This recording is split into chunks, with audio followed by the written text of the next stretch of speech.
Hey there, Dave here. Before we get started with today's episode about Xenogears, I would like to thank some people. First and foremost, I want to thank everybody who took part in our charity event that we held last week. Everybody who streamed, everybody who helped organize the event, everybody who watched the streams, and everybody who donated along the way. I really appreciate your help in helping us get to many of the goals that we set. We started with an initial goal of $500, and we ended up raising over triple that amount to benefit Suicide Awareness Voices of Education. Once again, thank you to everybody who helped out with the event and helped us spend this week in memory of our friend Chris that we lost and made this event such a success. We really appreciate it. And I would also like to thank the people who support the show over on Patreon. A bunch of thank yous today. Thank you to Chris Nelson, the Top 3 Podcast crew, Chris Copleen, Eric Guess, Rick Firestone, Nick Vicori, Jill, Jeff, formerly Jerf, Kieran, Soccer, ZNA, Cupcake, Kyle, Christian S., Matt aka Stormageddon, JD, Doug Leaf, Jason Emery, Brian Skirsha, Randall, Jake Martin, Jenny E., and many more. Your support is much appreciated. Everybody else can help support the show like them over at patreon.com/realdavejackson. And with all of that being said, let's get to Xenogears.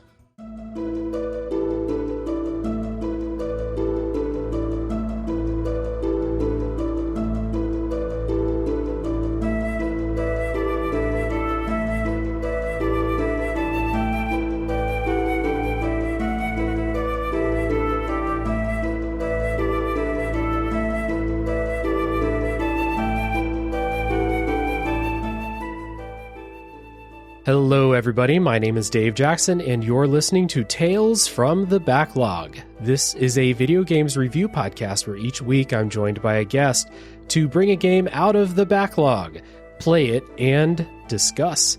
My guest today is a friend of the show, author and co-host of the Bits of Time podcast and YouTube channel, and he holds the power to attack and dethrone God. Welcome back to the show, Michael Berger. Thank you for having me back. That is the best intro ever. Absolutely. A fitting intro for today's game, which is Xenogears, which is an RPG developed and published by Square for the PlayStation in 1998. We're finally doing it. This is, buckle in, people. This is going to be a long one today. It will be, and we've been planning this for a while. I think July is when I reached out to you. Well, yeah, it took us several months to just play the game, let alone schedule a podcast episode. So this has been a long time coming. Super excited. Wow, I can't wait to dive in.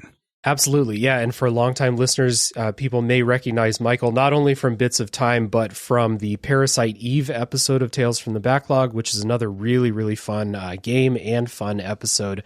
So it's good to have you back talking about Xenogears.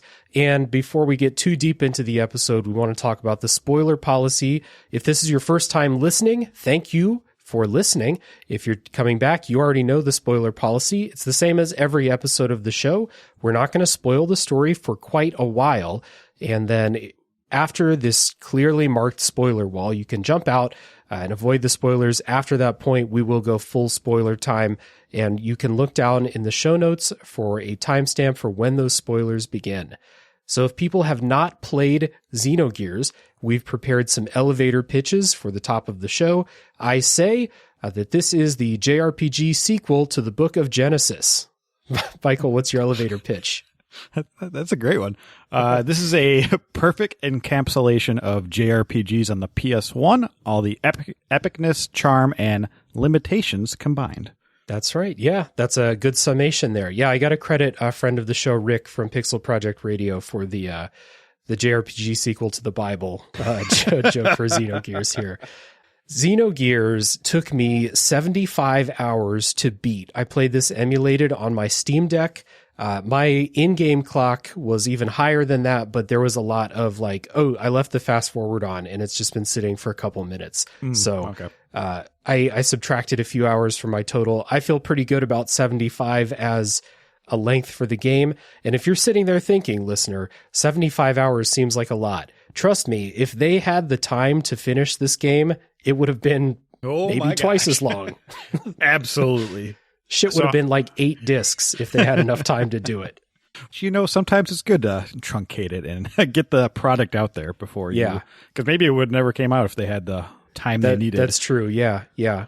So you played this on original hardware, right? Yep. On the PlayStation 1, all 2 discs of it. And it took me 55 hours and 17 minutes and 15 seconds. And then I started a timer because they don't give you a save at the end. So I had to just guess it. Right. I also died 12 different times. So I want to say, with the amount of resetting I did, I want to say I'm at like 62, 63 hours probably.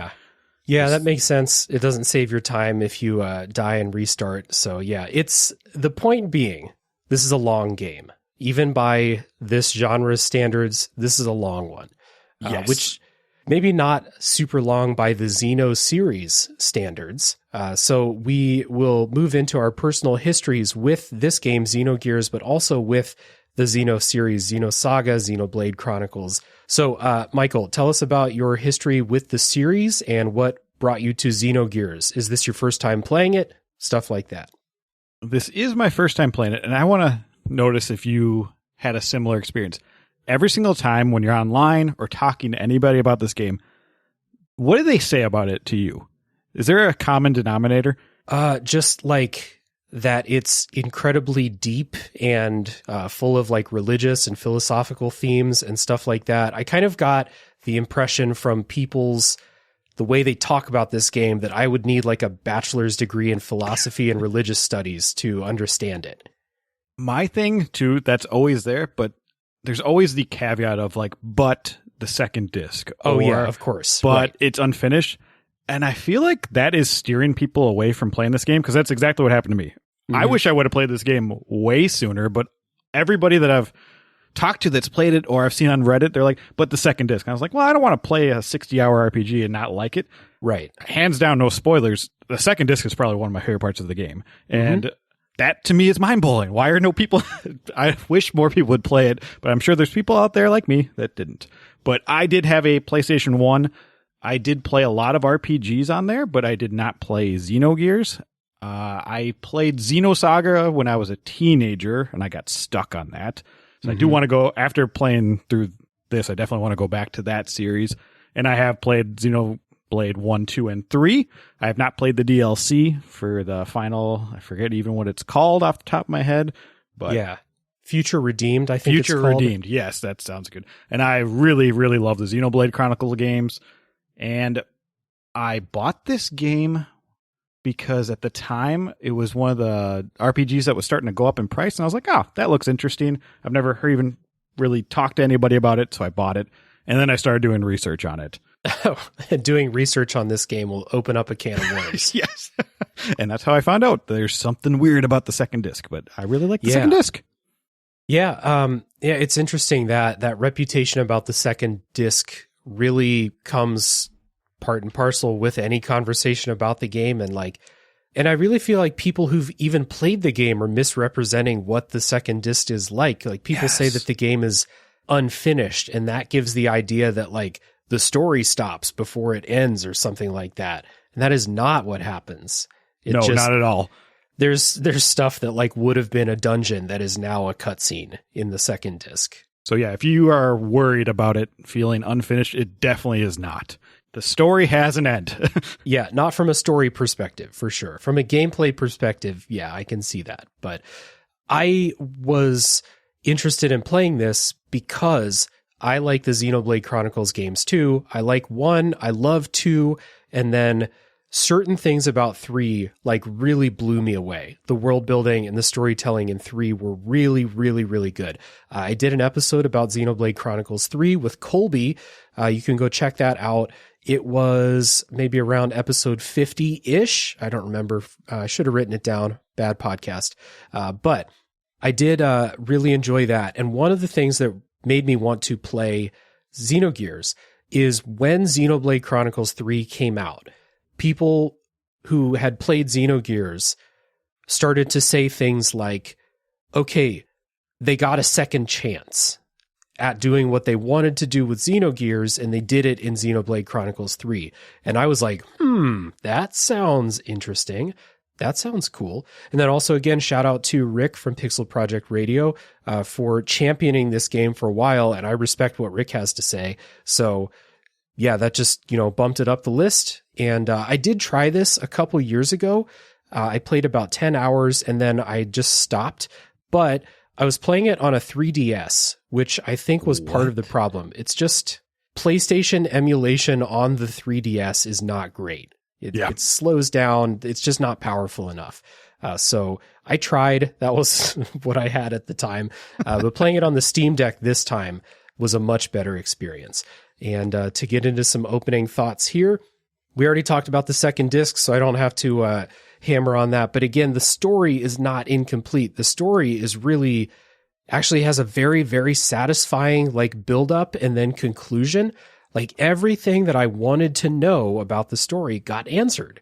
So I think that this game is maybe a little bit too ambitious because they built up this grand master plan that they had no time to finish. And then when you start looking into the extended story in Perfect Works and stuff, you find out Xenogears is part 5 of 6.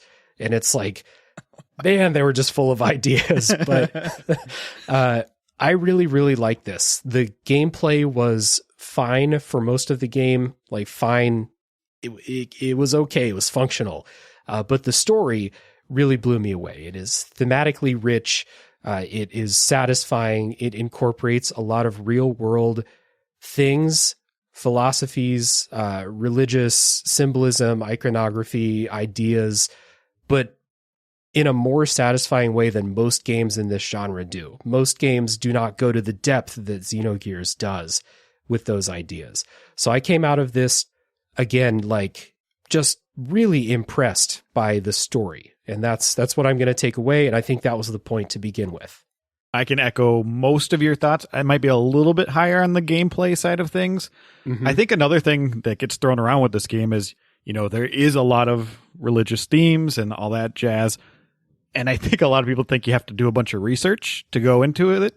But I think the best thing is when I finished the game, like you said, it answered all the questions I needed right there.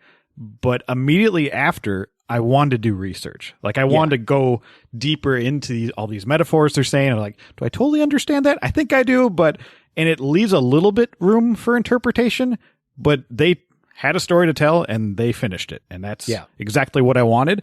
And when I said, the opening pitch, it has every markings of a PS1 RPG because the limitations are there. But I think some of the things they did with this game, I think are really, really cool. A simple thing of transitioning from one door to the next. They do this cool zoom and mesh fade thing that I've never seen in an RPG ever. And I think it's super cool. Mm-hmm. And, it does have the PS1 graphics, but I think I really like the art style. It can be a little chunky and dated, but I don't know. I have a soft spot for PS1 RPGs. That might just be me, but I am very happy. And yes, I think the story will be the number one thing you'll be thinking about this game years later. It'll be the story. It probably won't be the gameplay mechanics or anything like that. We'll get into the gameplay, I'm sure, but take us to the next part. Yeah, let us listen to a bit of music from Xenogears, and then when we come back, we will set up the story.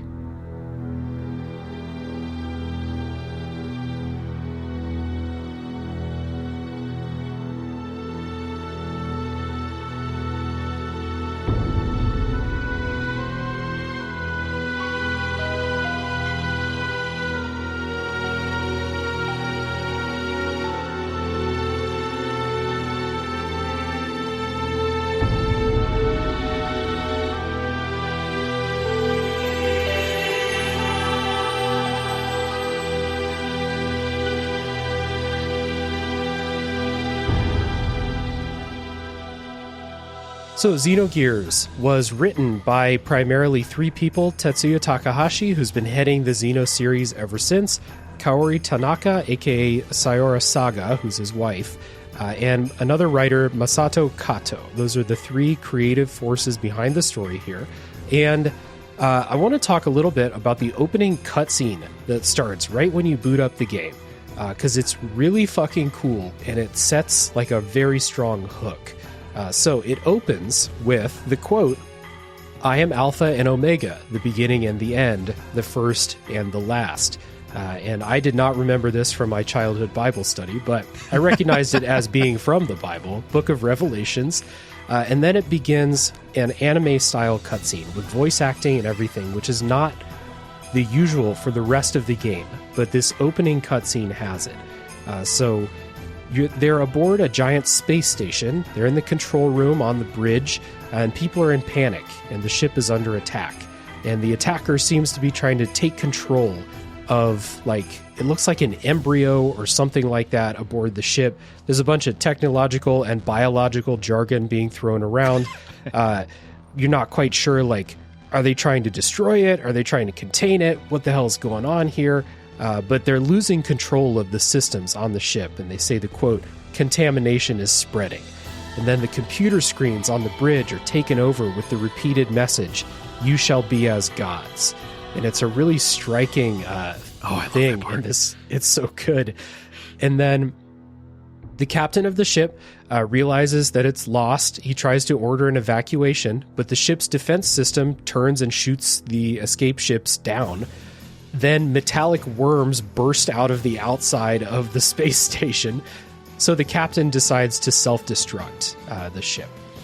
And then you see on land, something has crashed. A naked, purple-haired woman emerges from an escape pod or something and looks out on the ocean. And that is how the game introduces itself to you. And it's a super effective introduction. It's really good. Yeah, I think one of my favorite shots in that opening cinematic is where they have the captain and he's kind of turned away from you, and they have his pocket watch sitting on the mantle of his console of his spaceship. And it's of his daughter and wife, you presume. And there's no sound happening, and then it just cuts to the explosion. And I was like, that is so striking. And I love the art style. It's very 90s anime for sure, but it's got this unique look to it. And yeah, the tension of this scene alone builds so quickly. I'm like, what is going on? Yeah. It hits you with a ton of stuff that is you're going to be like, what was that? Oh, wait, what was that? Oh, now there's something else. I don't know what any of this is. But it is super high tension in it.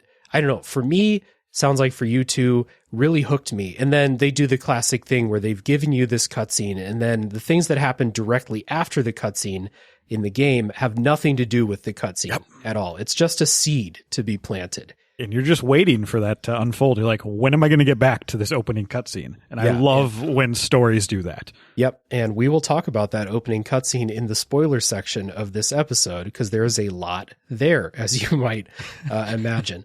So getting into the actual game setup for the game story that you'll be playing through, it takes place on the continent of Ignis, and similar again to Xenoblade Chronicles 3, there is a forever war happening between two nations in this continent named Ave and Kislev.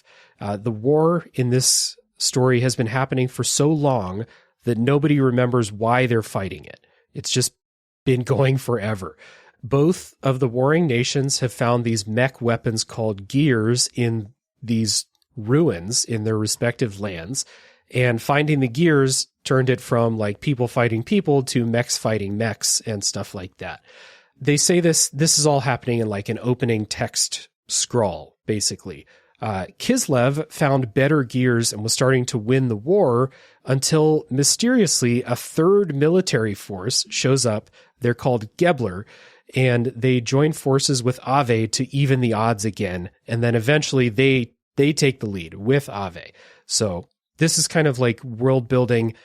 You are given this current day setting in the middle of this forever war. And again, having played Xenoblade Chronicles 3, and I assume it's the opposite for people who played Xenogears first, I loved this in Xenoblade Chronicles 3. So when I saw this, I was like, oh, okay, we're back. All for it. Yeah. Yeah, I think, because we'll get to the actual story setup, what you're doing right when you have control. Yeah. But this is a nice way to do it because you can do a lot of backstory very quickly and you get the gist of what's happening. And I like the idea, just like Xenoblade Chronicles 3, it is the war is happening. We have enough forces that I'm like, okay, there's enough political movement and stuff that well, we'll see where my character aligns. Is he on this force? Is he on that one? I don't know before I get control, which is nice. Right. Yeah. And your character that you control, named Fei Fong Wong, is actually not a member of any of these forces, at least not at the beginning. You get involved, of course, but you take over as Fei in the village of Lahan, which is kind of a border town between the two nations. And Fei is kind of just hanging out in the village. He's a painter. He teaches martial arts to the kids. It is a very peaceful, idyllic kind of life out here in the countryside. But this being an RPG like this, that's not going to last. I love that. I love this trope in JRPGs because it makes you feel so at home so quickly between musical tone, because the music's awesome in this game. But that little town feels so just lived in. And I noticed that as a PS1 RPG, I was like, this is awesome. Yeah. Yeah, that kind of starting out in the peaceful town, just living a regular life is step one of the hero's journey that so many of the, narratives take. And just like in all of those other stories, bad shit happens to the village pretty quickly. There are some gears that land in the village and they start fighting. And there's one gear who lost its pilot died or something like that. I don't remember. Fei gets in the gear. So again, these are mechs. He gets in the gear and starts piloting it and fighting, and he beats some other things. And then it pans out. And it reveals that Fei is just painting this. They give you a little bit of backstory here. The maid mentions that Fei was brought to the village 3 years ago, and that he doesn't remember anything before that point. He doesn't know how he knows how to paint, but he does. So he's painting something. You meet another character named Saitan. That's how I pronounced it. PlayStation RPGs with no voice acting. I do Satan. I don't know. Satan. It's probably something more like Satan, just based on how Japanese things are pronounced. But I said Saitan. He's the village doctor. And that he says something really cryptic to Fei. This sounds like we're doing a lot, but this is all like the first half hour of the game. Yeah, it's wild. He says something really cryptic to Fei. He says Fei has someone living inside of him. And we're just kind of left to be like, wait, what do you mean by that? And then as Fei leaves from that conversation with Saitan, gears attack the village. One of the gears, a special one's pilot, dies or is ejected. Fei gets in the gear and he fights, and it's the same scene as before. So they hit you with this weird like introduction to the inciting event, but then it's like, ooh, it's a fake. It's a fake. And then you go back to it. Yeah, I think that's cool imagery too. I mean, all you're doing in this part of the game is you're going to grab somebody's wedding dress, and it seems a small little task, and then you get to meet this guy who seems like he's a mentor to Fei, and it just gradually works its way into the story where, all right, I'm intrigued enough, and when is the big threat going to happen? And it happens very quickly, which I thought they were going to kind of prolong it. So when these gears come in, you're like, all right, who is this? Yeah, exactly. So the gears come in, you realize it's for real this time. Fei gets in the gear and fights. Someone makes a comment that Fei shouldn't be able to use a gear. People have to train their whole lives to do this. But he jumps in, he does it. And Saitan says another really cryptic quote. He says, Fei is bound by the dark, cruel destiny of God. Again, this is like 30 minutes into the game. I'm like, what does this guy know? Yeah, right. Finally, one of the gears kills Fei's friend, and Fei kind of just loses control and like, quote, awakens. And there's this big explosion. Everyone nearby dies. Fei feels really guilty. The survivors are all really mad at him. So he has to leave town. And that is the thing that pushes him away from his like quiet life and out into the world. And for a while, you're not really sure what you're doing. You just like, it's one of those things. It's like, we don't care where you go, but you can't stay here. So get out. I think that is such a strong opening, especially the consequences are like They do not shy away from it, and it's pretty brutal, actually. And knowing that there's like this little kid's like, I hate you, and you're just like, man, you know it's a mistake, or you think it's a mistake. And the opening to this game, I think, is so well paced. Like, the first handful of hours, I was like, I can't stop playing. Like, I have to see what's next. And that is, I would say, abnormal for RPGs. Yeah, it does not, like, it fakes you into thinking that this game is going to have that typical, like, really slow first couple hours, but it does not. It gets going real quickly. This intro, did you play Chained Echoes? I have not. Okay, this intro reminded me of the introduction to Chained Echoes. I won't tell you why, but it's a similar type of thing where it's like, that gets you right in the swing of the story, in the action, the inciting event. It all happens really quickly. It's very cool. And you're right. Faye is left with the guilt of how people died because of what he did, how he lost control. But he can't stay and like process it with anyone because everyone hates him and he has to leave town. Goes out. Yeah. He has to go out in the forest nearby. And in the forest, he meets a Gebler soldier named Ellie. She's going to be one of the important characters in the game. They meet. They have a very awkward situation because Ellie's kind of mission is to kill people like Faye that she finds. I won't say anything more than that right now, but eventually they realize we're not so different, you and I, and they team up to try and find a way out of the forest. And that is as far as I'm going to go with the story at the beginning. We've already said a lot, but I promise this is all like the first hour of the game. Yeah, it's 75-hour game.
I think, like you said, the pacing starts out really, really strong. Like in the first 10 hours or so, I would say it moves along pretty quickly.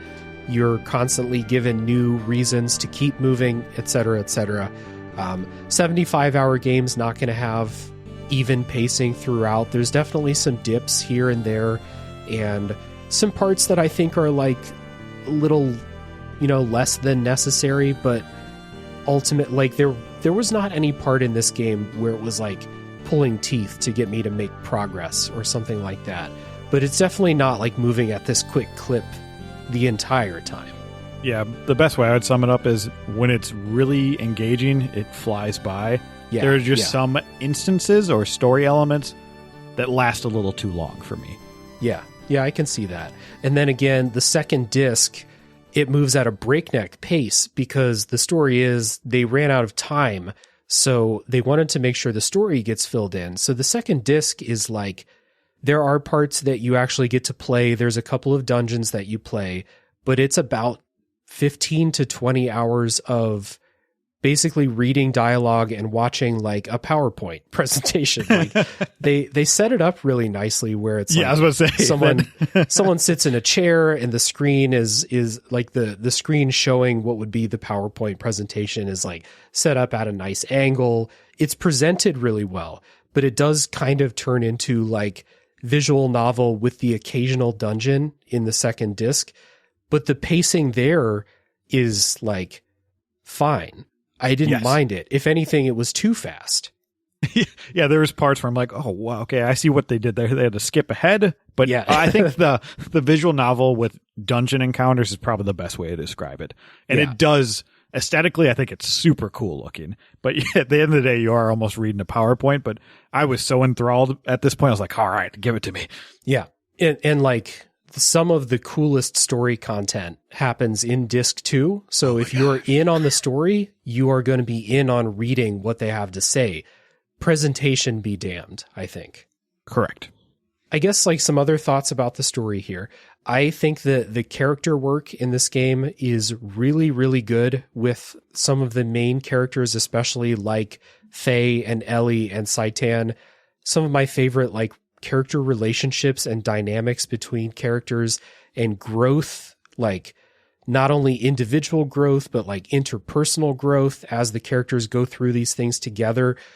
I mean, this game has a long time to do that stuff, but I think they capitalize on it.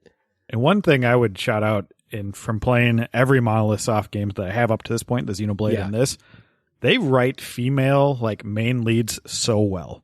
Yeah, Ellie's really good. Yeah, and I have to commend that to him. And I think that probably has something to do with the two creators being married and being able to talk about all this and, you know, putting their flair on it. Mm-hmm. And so, yeah, I do love some characters. There's a couple other ones I like a lot too. There is some weird gameplay mechanics with some characters that I don't love, but we'll get into that, I'm sure. Yeah. And there's some characters like we have set up, I think, a very serious and involved story, but there are some characters in here that are comic relief characters also, and like very JRPG. Like there's a couple characters in here that like I was like, oh, this was the prototype for some of those like Nopons in Xenoblade Chronicles and stuff like that. Here we go. Like, yeah, that stuff is in this game also. Not as blatant, I would say, but yeah, it's there. Yeah, it's here for sure. You don't have to spend 100 hours with them like you do in Xenoblade Chronicles 2. But yes. It is here. But yeah, I think that the main characters are really great. I also think the antagonists are really good because their intentions and their plans, which we won't spoil, of course, but their intentions and plans feel more cohesive with everything else in the story. They feel more interesting than just like someone who's trying to take over the world because I want all the power. You know, this game has a couple of characters like that, but those are not the antagonists. And I would say most of those characters have an interesting backstory linked to other characters in the game too. Yeah. So there's always, they might project as that on the surface level, but there's at least something a little bit underneath there to keep it interesting. Yeah, absolutely. We don't have no theater villains in this one, which I do not like. I mean, I love a Kefka. But okay, that's the only kind I like. I love an Ultros, but yeah, it's everybody feels really well realized. All the main players feel really well realized. I was really happy with that. As I get kind of disillusioned with seeing the same character archetypes over and over and over again in the genre, because I am a big fan of this genre. I play a lot of these games, and sometimes you just see the same like villain with a different name come up in game after game after game. And Xenogears like skirts that line really well, where it's like they have some of the same things in common, but the way they get there is different. And it's more cohesive, I think. Yeah. It's almost about how you're going to have those same tropes, and whether you like those or not, it's just your twist on them. And this one does it by being more tied to a very, very deep story. And I think it always comes back to that, and characters' motivations throughout, they're reacting to the world, but they're also reacting to what they want to do as an end goal, which I think it's very hard to make a character-driven thing and a very heavy lore, and they somehow made this work out very cohesively. Yeah, absolutely. That's one of the other things I wanted to shout out that's really cool about this game, is this is one of those stories where like you get the present-day story and you get the backstory concurrently, and when they all meet at a point, it's super satisfying and really well done. And like we said, like the pacing of disc 2 is rushed, but it doesn't mean that any of the story content suffers, and things still happen in the same order that they should. And like every payoff you get combines with other payoffs and is super satisfying. Like finding out how this world was made at the same time as like the ultimate conclusion of the present day story. Like it hits. It's awesome. Yes. Their writing team, I don't know what they did, but fantastic. I mean, I know it because I've played their Xenoblade games too, and those are excellent as well, and their lore and world building. And one thing that's interesting about this, because you don't have to do any research. There is a lot of religious undertones, and they take from, stuff that's not as popular as, like, say, like Christianity. But if you have a basis for religion, you're going to understand most of the metaphors, I would say. But I think the best thing I could say is you don't have to do that research to come into and play this game. And that makes me want to do it afterwards, but... Yeah. You don't have to do the research.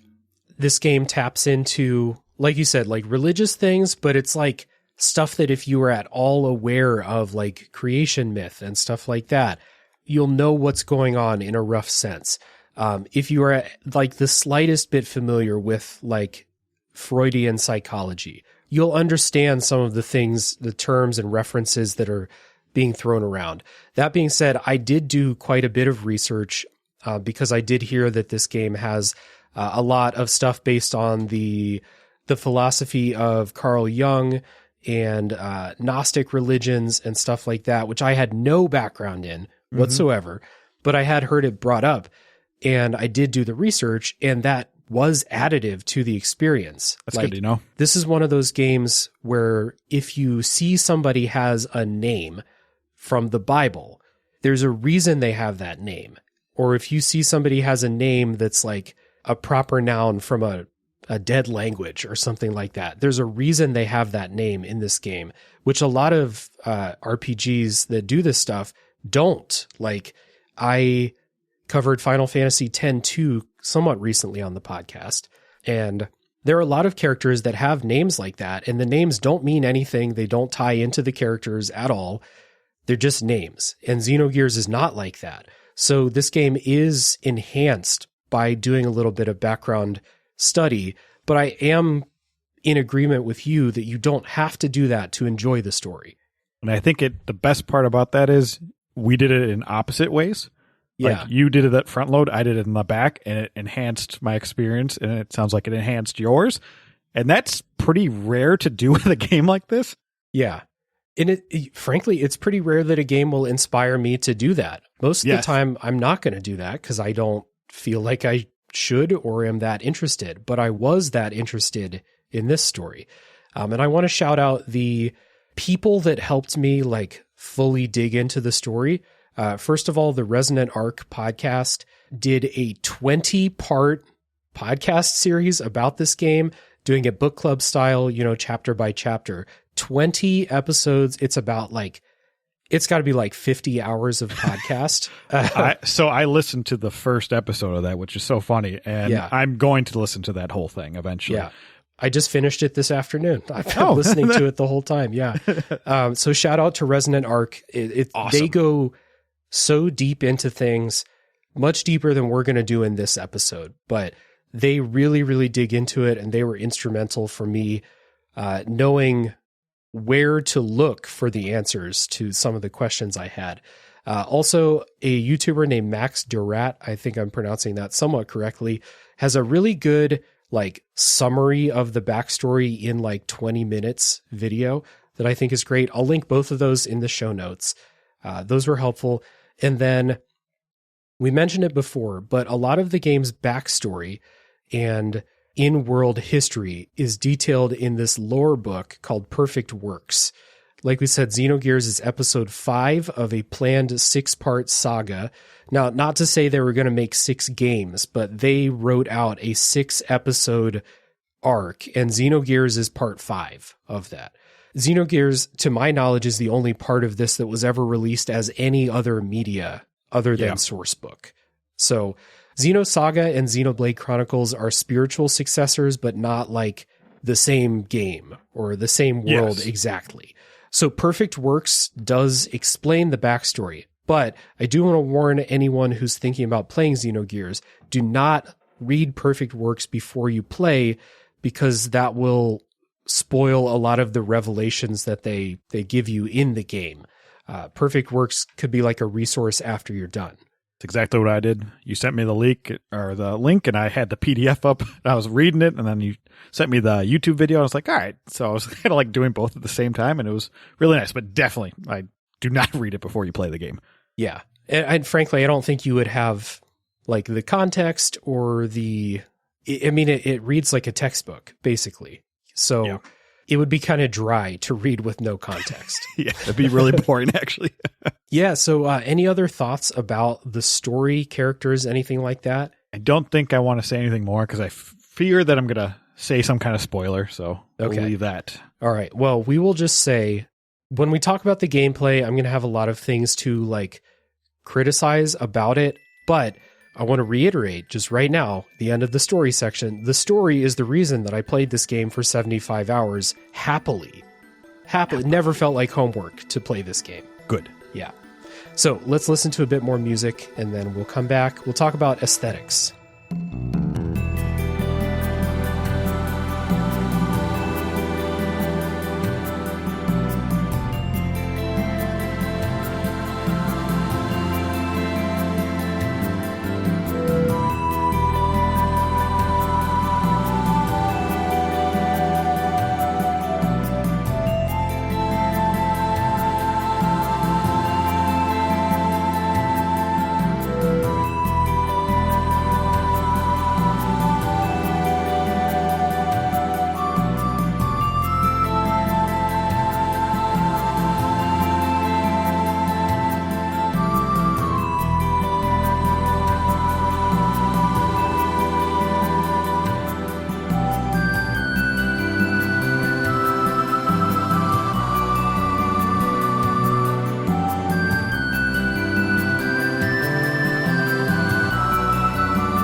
So you mentioned earlier that this is a PS1 RPG. When you think of that, I think of things like Final Fantasy VII with like blocky polygons and, Barrett has a rectangle for an arm, stuff like that. This game isn't quite like that. They did something really cool here. Instead of doing like polygon models, it looks like 3D sprite art, which I think is really good. It looks way better. Yeah, I want to say the kin thing I can think of is, Wild Arms 2 did something kind of similar, not as sprite work. But Mario Kart 64, if it was like 3D. Yeah. I know. Very similar. Yeah. So your character models look like 3D pixel art sprites instead of being, a collection of 7 polygons or something like that. There are things in the game that look like that. The gears look like that.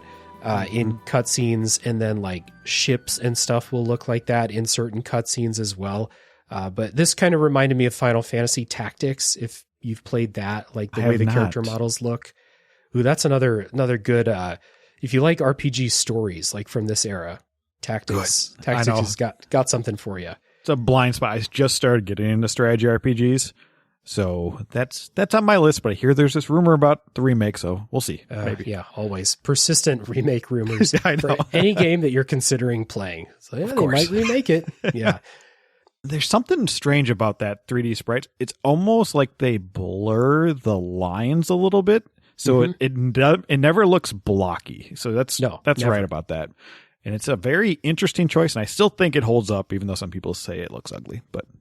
Oh, I think this looks pretty good. Especially when compared with something like Final Fantasy VII that came out 1 year before this. So I think this game looks pretty good from that perspective. Another thing I think are good are the battle animations when you're in combat. Faye's a martial artist, but his backstory. So when you get into combat, he's not just standing there looking at the enemy. He's, hopping around, doing like his little boxing steps and stuff like that. When he gets hit, he gets knocked on his back and then like kicks himself back up onto his feet.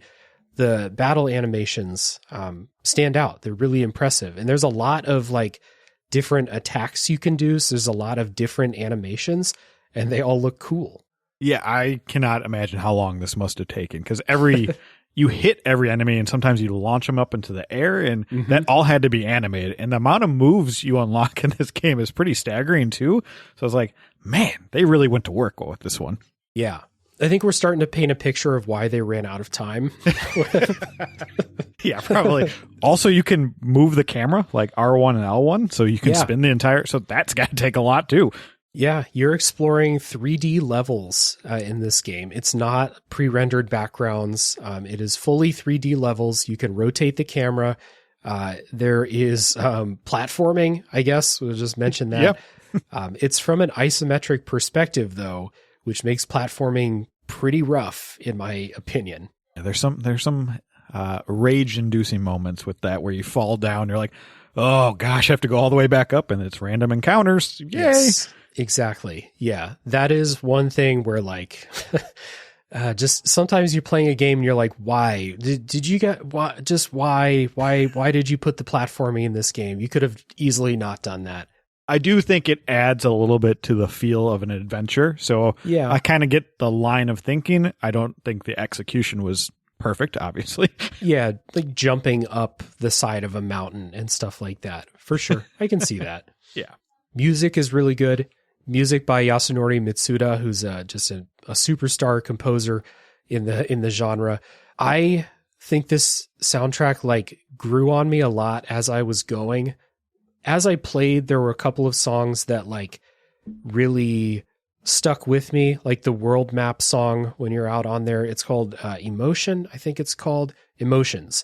And then the song Flight, which is like this exciting, like riding out to battle type of song. Really good. The music in Shavat, like literally just sat there, put the Steam Deck down and listened to the song for like a couple minutes. A couple different times. I have the standout one for me is, without spoiling, your home base in this game. There's just like this tune. I'm just like, every single time I came back to it, I was like, man, I feel like I'm arriving home. Yeah. Yeah. So I like where I was going with that was that the soundtrack started out with a couple of like immediate catchy songs. But as I played more and more, you start to like grow attached to the song, like Back at the Base, because you'll hear that song so many times, and it's a good song. Other songs like the disc 2 is full of narration, watching a PowerPoint. So the music that plays during that, you'll grow attached to that because you'll listen to it for 10 hours while you're reading. And it's really good. So as I was playing, I was thinking like, yeah, this soundtrack's all right. It's got some bangers on it. But then as like, before we started recording, I went and clicked through the soundtrack a bit to get back in the frame of mind. And I was like, yeah, I'm attached to all of these songs for one reason or another. Yeah. Isn't that weird how that works? Yeah. It could be, like you said, you're spending so much time with this. It's just growing on you, becoming that little earworm. I think it's a different feel than a lot of the Xenoblade, which I was very intrigued that they definitely evolved and tried to do a different path with that. And I think it works for this game. I wouldn't say there's a lot of standout tracks, but they all fit with the mood. There is a couple like the ones you said. Yeah, for sure. Everything fits. I don't quite have like the musical vocabulary to describe what this soundtrack sounds like. Luckily, anyone listening can hear the soundtrack because I put it in the episodes, but it's not like the Xenoblade Chronicles, like wild electric guitar stuff like that, which is what drew me to Xenoblade in the first place. Was I heard some of the music and I was like, well, I have to play that game. I love the way that sounds. That's an interesting way to get your foot in the door on that one. I like that. Yeah, for sure. Oh man, that just makes me think of Xenoblade Chronicles 2, that one song that plays whenever there's like a crazy good story moment in it. Just like Counterattack. Yes. Yeah. Oh gosh, it's so good. Yeah, this game doesn't have songs like that. They're much more like atmospheric, I would say, or like, background music instead of Counterattack is like carrying the full emotion of those moments in Xenoblade 2. There's a couple songs like that, like Flight, I think has that in this game. But I think the Xenoblade games are known for songs like that. And this one is much more, we'll just say background music, but it's great background music. More subdued, but not in a bad way. Yeah, I feel like I just don't have the musical vocabulary to say what I really want to say here. So we'll just say it's good. It's fucking, it's Mitsuda. Mitsuda doesn't miss. I don't have it either. Crescendos and stuff, good stuff. Yeah, crescendos, key changes. Those are musical terms. Let's see. Other thing I wrote down about aesthetic things, and this is just a real small touch, but it made me smile every time. When you save or when you load, it has like a bar that fills up, and it has like a rocket ship taking off sound effect. It's so weird. It's great. Another little tidbit on that. I had 2 memory cards plugged into my PlayStation 1, and it reads both of them at the same time. So I had to wait for every single block to load up on both memory cards. Oh, yeah. So I hit save, turned it off, pulled out the first memory or the second memory card. I was like, I'm not going to wait for that every single time. Mm-hmm. It takes a little while to save. So you got to really take in that like charging up sound effect. Yeah, it's very sci-fi. Yeah, it's great though. It's good. The other thing I guess we didn't mention is there are more of those anime style cutscenes like the prologue chapter. They're never quite as long or involved or with as much voice acting as the intro one, but there are like, I don't know, maybe 10 of these thrown in throughout the game, and they're all cool. They're all pretty short. I'm going to check something for you. Hold on. Got my copy right here, and it says over 20 minutes of cutscenes. So there you over go. 20 minutes of cutscenes. There we go. It says. I wanted to get that number right. I don't know if that's like 20 minutes of like the anime cutscenes, or if it's just, there are some like in-engine cutscenes also. I want to say it's the anime, but I don't feel like there's enough to justify 20 minutes. Yeah. But then again, that first opening cutscene is pretty long, and the ending one is long as well. That's true. Yeah. So yeah, we might be there. Yeah. So I don't know. I thought those were cool. Those were effective. They're always in like really important moments. Some of them are really mysterious, and just the way that they're drawn and animated adds to that feeling of like, whoa, I need to know what's happening here.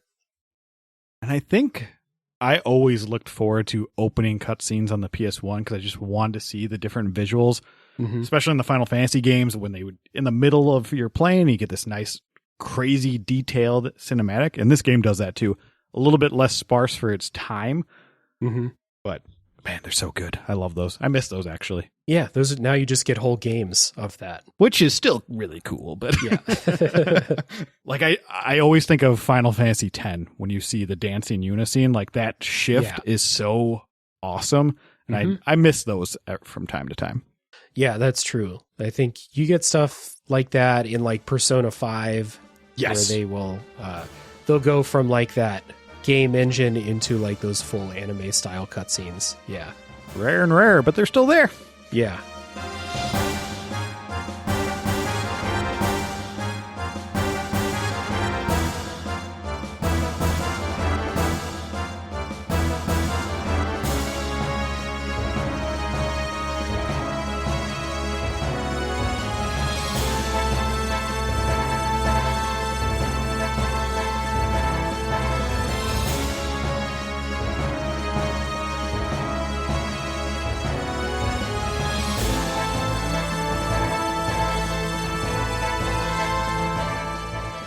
So the gameplay in Xenogears, we already kind of talked about the exploration part. You walk around in 3D levels. You do platforming. I wish they didn't, but you do platforming. So we'll talk about, there's 2 kinds of combat in this.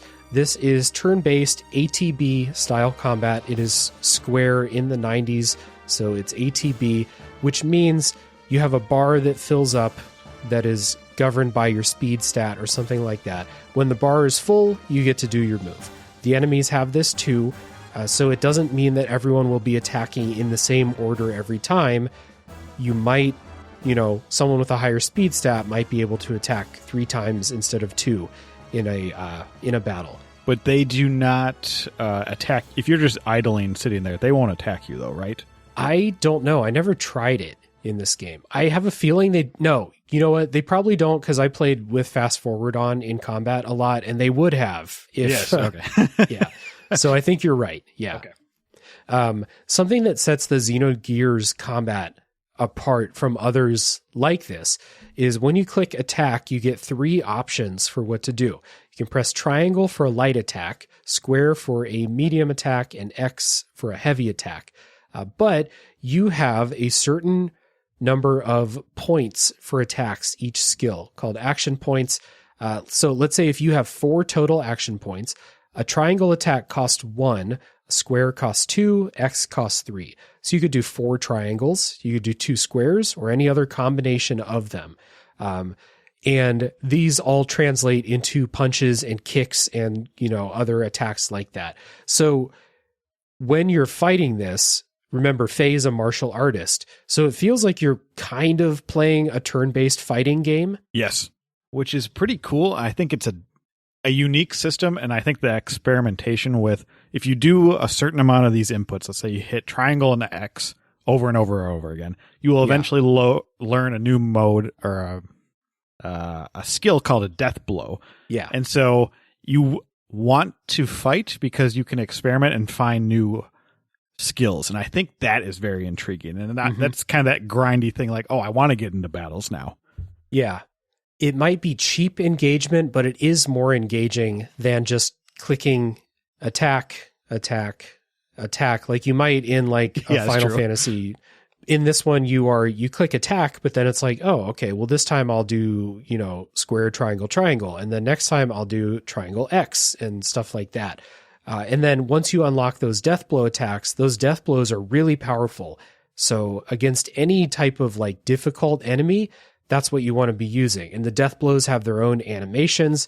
They're all very cool. Some of them later in the game have like elemental properties to them. Almost cutscene, like summon style, like bombastic moves towards the end. It's awesome. Some of them, yeah. So it starts out like pretty engaging with this. And I overall, like I think this is a cool idea. But by like hour 50 or so, I was really tired of punching in these combos. The reason for that is outside of elemental weaknesses, which there's not that many, and you learn elemental death blows very late in the game. Yes, you do. Yeah. Outside of that, you really don't have a reason to use one death blow instead of a different death blow. Very rarely you'll be like, oh, the square attack is really slow and it misses these quick enemies, so I need to use the triangles. But that's pretty rare. So this became one of those games where every fight was basically the same, which kind of sucks for a game this long. I would agree. The only time I think that changes for me is when you're fighting bosses. But if I'm looking at your notes, you did not use the combo system in this game, really? I didn't. I never felt like I needed to. I did just fine against the bosses without it. So what I would always do is do minimal attacks, so then my combo gauge would increase, and then I would just like kill the bosses in like 1 or 2 hits afterwards. That's pretty fun too. What Michael's referring to is you can... Let's say, remember, you start out with these AP points, and if you don't use them all, you bank whatever's left. And then if you have enough saved up, you can just do like several death blows in a row for this like super powerful turn. But it turned into one of those things where that never felt worth it to me, because if I just did the death blows on each turn, the battles ended anyway. So how I did it sometimes too was I figured out which death blows have the quickest animations, because I can't fast forward because I'm playing on the original hardware, and I was like, right, all right, I like this one looks cool, and it does a decent amount of damage. And some of them seemed like the damage would vary on what type of enemy you're fighting, even when it wasn't elemental weaknesses. I'm not exactly sure what system was built in there, or if it was, oh, I ran into a stronger enemy and this one doesn't do as much damage anymore. Yeah, I did get the feeling like some enemies could, block and reduce damage or something like that. You also have some characters that can use magic, like just straight up magic attacks or healing magic or buffs and stuff like that. And you do need to learn those for some of the bosses. But, the bread and butter of the on-foot combat is the death blows. And there was just like not any reason for me to switch up my strategy, which is a real bummer in a game that's this long. I do think it lasts long enough, but yes, towards the end, I was like, it became a routine, which, every long RPG, I think, has this problem almost, where I don't really know how you fix it, because you don't want to introduce too much late game elements to change up the entire combat system, but you also want to keep us engaged the entire time. It's a really rare game, honestly, that hits that balance really well for the whole runtime. Chained Echoes, again, I think Chained Echoes does that, which is another feather in that game's cap. I need to play this game, apparently. Oh, yeah. Yeah, absolutely. I mean, knowing the kind of games that you like, you're on a podcast talking about Xenogears with me. You should definitely play Chained Echoes. The other part of combat is when you're in the gears, in the mechs. You do fight quite a bit, and as the game goes on, you do this more and more, fighting in the gears. They have a similar attack system, similar death blow system, but instead of using AP, you use fuel. So all the gears have a fuel gauge, and doing more powerful attacks takes more fuel. Doing death blows takes even more fuel. And then later on, the gears get like really powerful attacks that use a lot of fuel. And if you run out, you can't do anything. You have to sit and charge. That's the move you do to regain your fuel. So you also can't heal when you're in the gears without using a special technique that uses a lot of fuel. So the gear combat's a bit more interesting because you have this fuel management on top of it. It's anxiety inducing. Like it can be. Yeah. There's so many times where I'm like, I don't think I'm going to beat this. And a lot of my deaths happened when I was in the gear form. So let me just because you ran out of fuel and you're just I'm just like I'm screwed. Yeah, you can do this thing called boost, which increases your attack, but also makes you use more fuel every turn, or just like passively burning fuel every turn, which is like a good strategy against a lot of bosses. But if you don't kill the boss fast enough, you're just going to run out and you're basically toast. Yeah, it's there's a lot more strategy in the gear combat, even though it seems very one-to-one with the on-foot combat, but there's just that little extra elements of fuel, and the cost of using death blows really adds to it. Yeah. And again, this reminded me of Chained Echoes' combat system.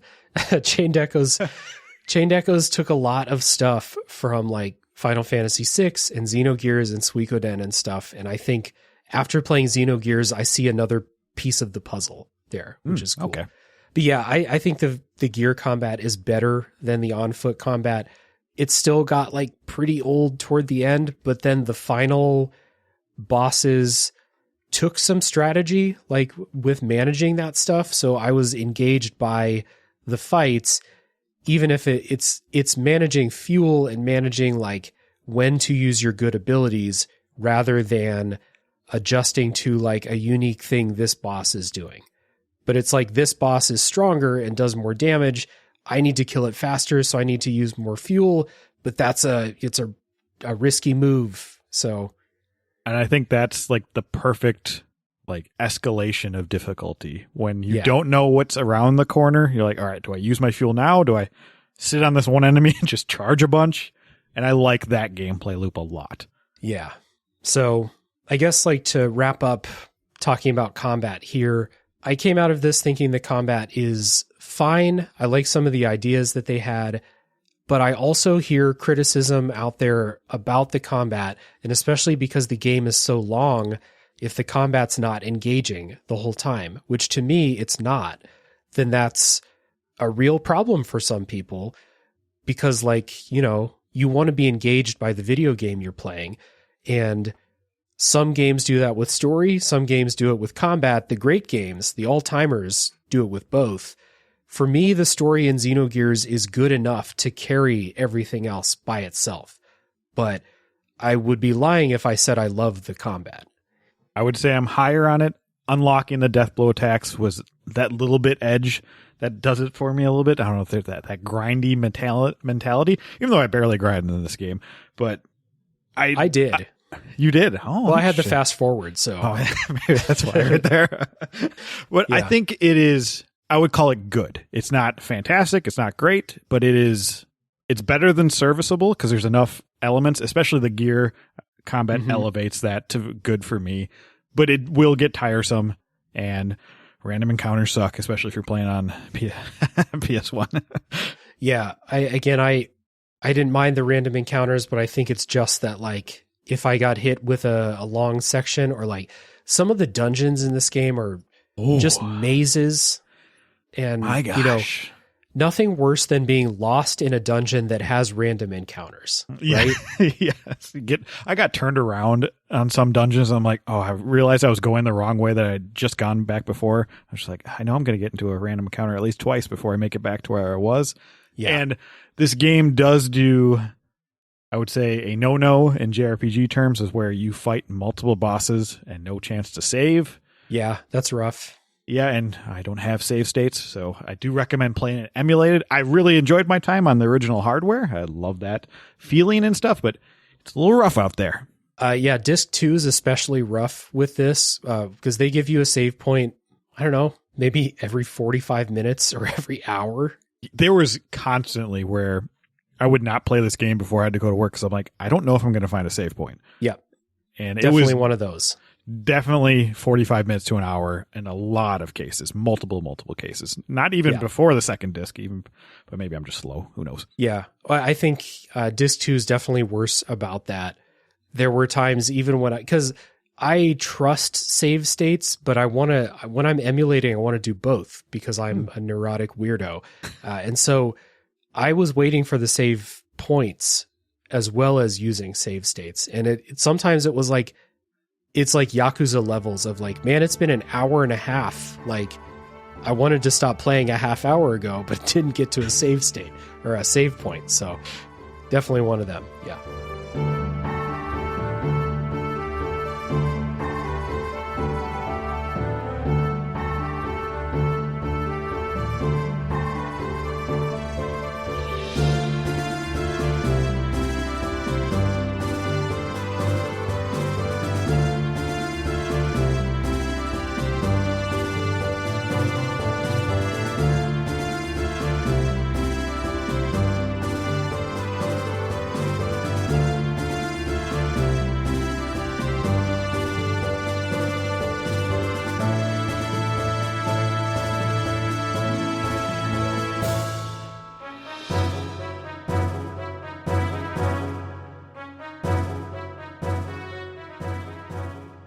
All right, well, let us wrap up the non-spoiler part here by giving our final recommendations.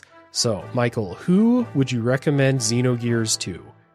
If you were all intrigued by any PS1 RPG, give it a shot. If you love the Xenoblade Gears games, or not Xenoblade Gears, Xenoblade Chronicle games, this is like the easiest recommend. And I know that seems weird because it's a spiritual successor, but there are so many elements from those games that work in tandem with this one. Like, you could just see it, even though they're completely different in most regards. But I think if you prioritize story, you have to play this game. Like, if you come to RPGs for the story, which is my main incentive to play RPGs, it's my favorite genre, but if a game's combat system is lacking, I can overlook it if the story is stellar. And this story is stellar. Yeah. If a game's combat system is lacking and the story is fine, I will probably not see it through or not have a good time with it.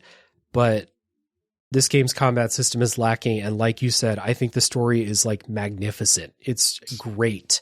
So that pulled me through. I mean, the fact that I put up with 75 hours of combat that I didn't really enjoy all that much should speak for itself, because I had to know what was going to happen in the story. And I mean, it's a testament to like the ambition and then like following through on the most important part of that ambition, which is finishing and telling the story they wanted to tell. I really think they did that. And the spoiler section is going to be a doozy because we have so much material that, like, not only so much material that is there, but so much that I want to talk about. You know, for a game this long, it doesn't feel like there's a lot of filler story material in it. Like, there's some stuff that like maybe went on too long, but everything that happens loops back in and becomes a part of like the greater thing. Very impressive in that regard. Absolutely. So if you, Michael's right on the truth there. If you like the Xenoblade Chronicles games, you got to play this, because I assume you like those games for the stories. And this game does more, in my opinion. That's some choice words. Yeah, I like that. I was going to say, like, I don't want to say that the Xenoblade Chronicles games like do less with storytelling, because there's a lot going on in those games too. But this feels so thematically rich and deep with backstory and lore, and like present day story goes along with that too. There's so much here. Yeah, it's almost like this is the best example of a self-contained story that every element works. Yeah. Yeah, there really isn't anything, aside from some few small sections where I was like, they probably could have left this out, but they didn't. And then it ties back in later in a way. So like, how mad can I really be? So yeah, fans of the Xenoblade, play this. If you like RPGs for the story, like Michael said, this is one of the best that I've ever played. So yeah, pretty easy recommendation. Like, if you're one of those people that needs the combat to be engaging and really good, then I mean, you might have a hard time. That's about all I can say. Yeah. Caution. Yeah, for sure. And again, like, I want to reiterate, like, the respect I have for this game's approach of incorporating so many real world philosophies and, religious ideas and stuff, but all making them part of like the central themes. And it's like so baked into everything that happens in the game that it's not just like extraneous proper nouns that are just there because they sound good. It all matters. Yeah, there's a lot of those, but the key point is they actually matter. I don't need to go look at some codex and like, oh, cool, they made this little title for this person. It's never going to mean anything. But these ones actually do mean something. And I think, the medium of video games, this is like a perfect example, because even if the combat is underbaked for some people like you, I'm a little bit higher again. Yeah. It would not feel as good just to watch this game to me. Like, I want to go through the motions of like that initial just hour of the game where you're exploring your first city. Like, it feels so good. And I think that weight of exploring and then feeling the death and destruction of it goes a long way. Yeah. Yeah. Agreed. So, pretty hearty recommendations from the both of us. And before we get into the spoilers section, we do want to do a little bit of housekeeping per usual, and we'll start with Bits of Time. So like I said, we have the Bits of Time podcast and YouTube channel. So Michael, tell everybody about that. Tell them what you got going on and where they can find you. When is this episode coming out, Dave? Do you know? That's a good question. I think I wrote down like May. Okay. So if it is May, we are about to be doing season 5. So we split up our content. We're two brothers, my older brother and myself, and we just do a review-based podcast. And it's more of a discussion. We sometimes have a spoiler wall, sometimes we don't. And we're just asking each other questions back and forth. And we pick 12 games every season, and we separate those out every month. I think we do 3, and then it lasts for 4 months. And then we have some side stuff, like I do a bunch of quest-along stuff, so diving into RPGs and kind of a book club format. Still, hopefully I'm in the middle of doing one of those right now. I don't know what future me is doing, but and I hope future me enjoyed Persona 3 Reload and Final Fantasy 7 Rebirth and all this fun stuff that's coming out. Oh, I'm sure you did. Yeah. The YouTube is more list-based and like topic-based, some funny shorts and stuff. That one ebbs and flows. So there are some overlapping content, but there's also different content. And yeah, it's been a lot of fun. I love my older brother, but he drives me crazy too. He generally doesn't finish games, so we have to talk about certain things, but it is a nice checkpoint of coming in. Why did Larry stop? What kept me going? And I think it's a really fun time. Yeah. Good discussions. I remember the show of yours that really got me into your podcast was you did a really good story discussion about 13 Sentinels, Aegis Rim, which is another one that was like, I remember doing that podcast on Tales from the Backlog and just being like, how the fuck do I approach this story? That's a masterclass of story as well. So yeah, that was great. And then I really appreciate about Bits of Time too is you guys don't just cover like whatever's popular or whatever you think people want to hear on the podcast. I often find a new Bits of Time episode and it's about something I've never heard of before. And that's not like super common. So that's cool. Appreciate that. Yeah. You want to talk about your writing as well? Yeah. So I've written 2 books. I don't think I will have another one published by now. So I'm in the middle of writing 2 different ones and I got to focus and just finish one of them. But I've written a sci-fi novella, which is kind of like Black Mirror with a splash of the movie Her. So it's kind of about this love life. That one's really interesting. And then I wrote a collection of short horror stories that's been getting good reviews too. And that one was fun and different. I have no idea what my next thing's going to be, but we'll see. Nice. What are they called? Ayla, A-Y-L-A. If you just type in Ayla Berger, B-E-R-G-E-R, which is my last name, it'll pop up on the Amazon. And then the other one is The Consumed. Okay, cool. Hell yeah. Well, lots of stuff for people to click around and explore while I'm talking about myself over the next minute or so. Check down in the show notes for links to Bits of Time podcast, YouTube channel, and then if you want to check out Ayla and The Consumed, you can do so. Again, down in the show notes, you'll find links. And if you want to support this show, it's the same ways to support the podcast that we always talk about. If you leave a rating and review, that will help people find the show, especially people who are searching on their podcast app for Xenogears. It will help them find this episode, and that's what we want. If you leave a review, I will give my dog a treat also. There's a little incentive. He'll get a blueberry or a carrot or something like that. And we have a Discord server, lively, welcoming, and friendly community. We would love to have you come in, especially if you want to talk about Xenogears this week. That would be a great thing to do. There's an invite link down in the show notes as well. I have another podcast called A Top 3 Podcast where we do top 3 lists.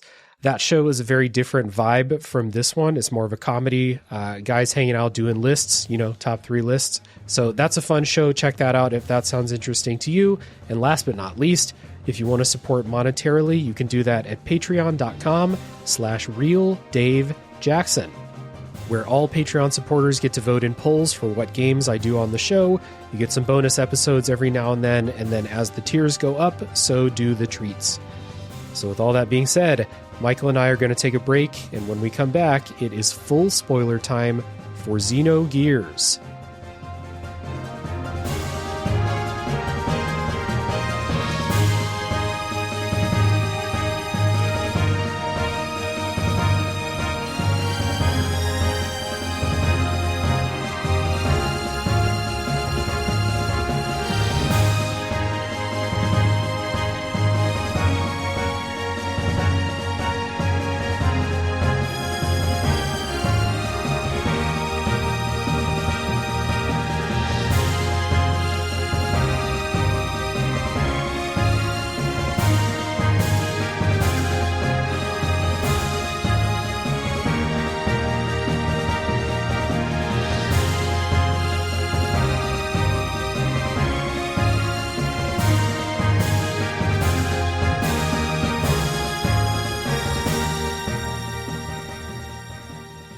All right, Michael and I are back, and it's time for full spoilers for Xenogears, and we are, once again, we're not going to go chronological order in like the order that they tell you things in the game. We're going to start out with the backstory, and this is stuff that you learn very late in the game. Very to late. just kind of, set this up. Stuff you learn late in the game, stuff from Perfect Works, and then moving into like other revelations about even like how this world, how this society was formed and things like that. So some quick backstory. And again, they tell you this in the game, but it's also in Perfect Works. So like if you don't absorb all of it at once, because how could you? They throw so much at you. There's a lot.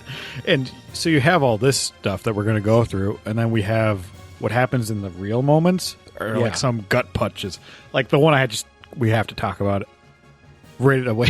Like Hammer betraying you was like, I was so mad because I love that dude. Yeah. He was, he was calling you your bro the whole game. And then, Did not see that coming, but there's my little thing. I had to get that out. But backstory. I think I left that out of the notes because I was like, where does this even fit? Betrayal. That's what it is. So much. Yeah. And then when you have to, I think there's a way for you to save him, because when you fight him, when he's like merged with the machine at the end, I think if you beat him quickly enough, you can save him. But I couldn't. What? Really? Yeah, I think I saw that either in the guide I was using, or heard it on the podcast on Resonant Arc. You can save my bro. No. Yeah. No. It was a sad day. Very sad. Yeah. So when we say backstory in Xenogears, for people who are just playing or listening along, have no intention of playing the game, when we say backstory, I don't mean the backstory of like how Faye ended up in the village. He doesn't know how he got there. We're talking about the creation of humanity on the planet. So humans in this world, humans were a spacefaring people. And out there, they discovered this energy source called the Zohar. And they studied it for a while. Then they put it away because they didn't understand it. Little extra research courtesy of Resonant Arc, I believe, pointed this out. Zohar is an ancient Hebrew word relating to radiance and the Jewish creation story. So again, like words, names, proper nouns in Xenogears mean things in the real world that have to do with the story of Xenogears. So like it ties together. And they don't, I don't know if they specifically say where Zohar came from. And I think because they found it deep down in the earth. And like you said, they did a bunch of research on it, and it's this power source. Yeah. But there's also this wave existence combined with Zohar. Yeah, or that happens later. Yeah. Yes. And I wonder, we'll get there. Yeah. So later on, humans leave the Earth. They colonize a new planet called Neo Jerusalem. That's going to be important later. Later, they found the Zohar again, and they discovered that it is like this infinite energy source. And you'll never believe what they decided to do with this. They decided to make an ultimate AI superweapon using the infinite energy source. Yeah, I mean, it's humans, of course. Somewhere in the notes, they talk about not New Jerusalem, but Earth itself is kind of like a forbidden land. It's like either a catastrophe happened there or nobody goes back. Something like that. Yeah, for sure. I always thought it was funny. Like, I think it might be like a quote or something like that, but like any new technology that gets introduced by humans, we're either going to use it for sex or for killing people. One of those two things. And they chose war in Xenogears. Bad choice. But they called this bioweapon Deus, which in Latin means God. We'll be talking about that because I did learn about Gnostic beliefs, Gnostic Christian religious beliefs here. And there is like a two God kind of belief. There's like the true God that is hidden away from sight. Like that's not the one that you see doing things. And then there is a false God, which Deus is in this story, because Deus is the one that everyone's like interacting with, I believe. Yes, and I believe also there were some name changes that happened prior to this game coming over here, and I believe it's with Deus that he was supposed to be called Yezwe, or is that Wave Existence? Do we know? I am not positive on that. So they, because Yezwe is supposed to be the name for God before in the Bible, but they changed that as well. It's no longer that in the Bible because the translation, because they also changed like I think in the Japanese the ethos is not called the ethos; it's called the church, and they changed it for the American translation. Which I get it; you probably don't want to do that as much. Right. And I do like this idea of there is a false God, and we don't know if God is inherently bad. In a sense, it's a very interesting take on God where it's kind of akin to some religions, but it's also different too. And I like that symbiology between two gods. It's very interesting to me. Kind of like the spirit of God in some ways. Yeah. And in this one, like Deus is the one that everyone is working with in the story. But if it does align with like the Gnosticism, the way that I think it does, Deus is not the real God. It's the fake one. The real one is hidden away, and we'll talk about that one in a second. So in the backstory, there's a young boy named Abel who walks up to the Zohar and, quote, makes contact. Abel's mom had died, and the Zohar, this energy source, first of all, transfers this incredible power into Abel and also senses his need for a mother. So he creates this mother figure for him. It creates this mother figure for him called Elohim. It's spelled different from Ellie's real name in the game. So it creates a mother figure for him. And it was before this, Deus had made contact with the Zohar, infinite energy source going into the infinite weapon. And when it did that, it dragged down this higher plane being into the Zohar. So I think that's like the true God is stuck inside of this infinite energy source. And that's who Abel made contact with. That's like the intelligence inside of it. And that's what Faye talks to with later in the story. So it's like there's two gods trapped in one then. Or Zohar and Deus, they're like symbiotic in that way. They're connected, but the wave existence, which is what they call it, didn't want to be there. It like went away from stuck. it went away from its, like it calls it the 4D plane or 3D plane. I can't remember what it is. Right. And I find that fascination of God just wants to yeet out of there. That's basically what he wants to do. But he's trapped there. Yeah. And if it aligns again with that Gnostic influence, that's the real God. Yeah, but it doesn't have to leave. Yeah, right. So it's like God's trying to leave, but you also want to kill God because God is trapped there because of this other thing.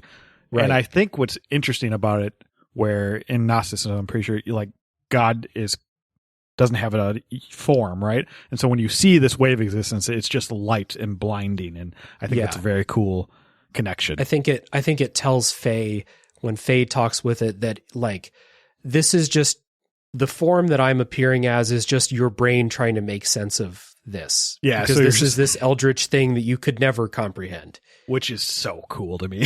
Yeah, super cool. But in the backstory, this is, millennia before this. This boy named Abel makes contact with the wave existence in the Zohar. Deus connected with the Zohar, the energy source, and went rogue and destroyed a planet. Whoops. The AI went rogue. Never would have seen that coming. Nope.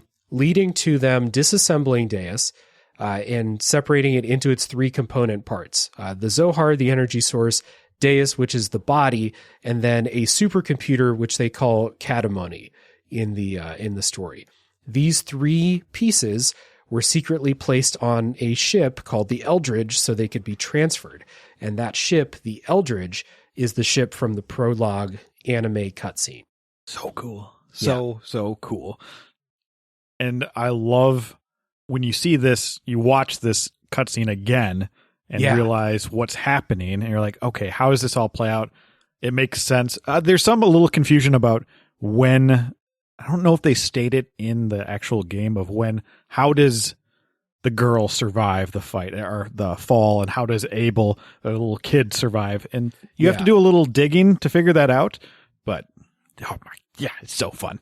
It's really fun, and it all ties together so well. But before we talk about that cutscene again, before we revisit that, do you remember the old guy in the cave when you're under the sand in the desert and you find the guy named Balthazar in the cave? Is it Marie? Maria's father or grandpa?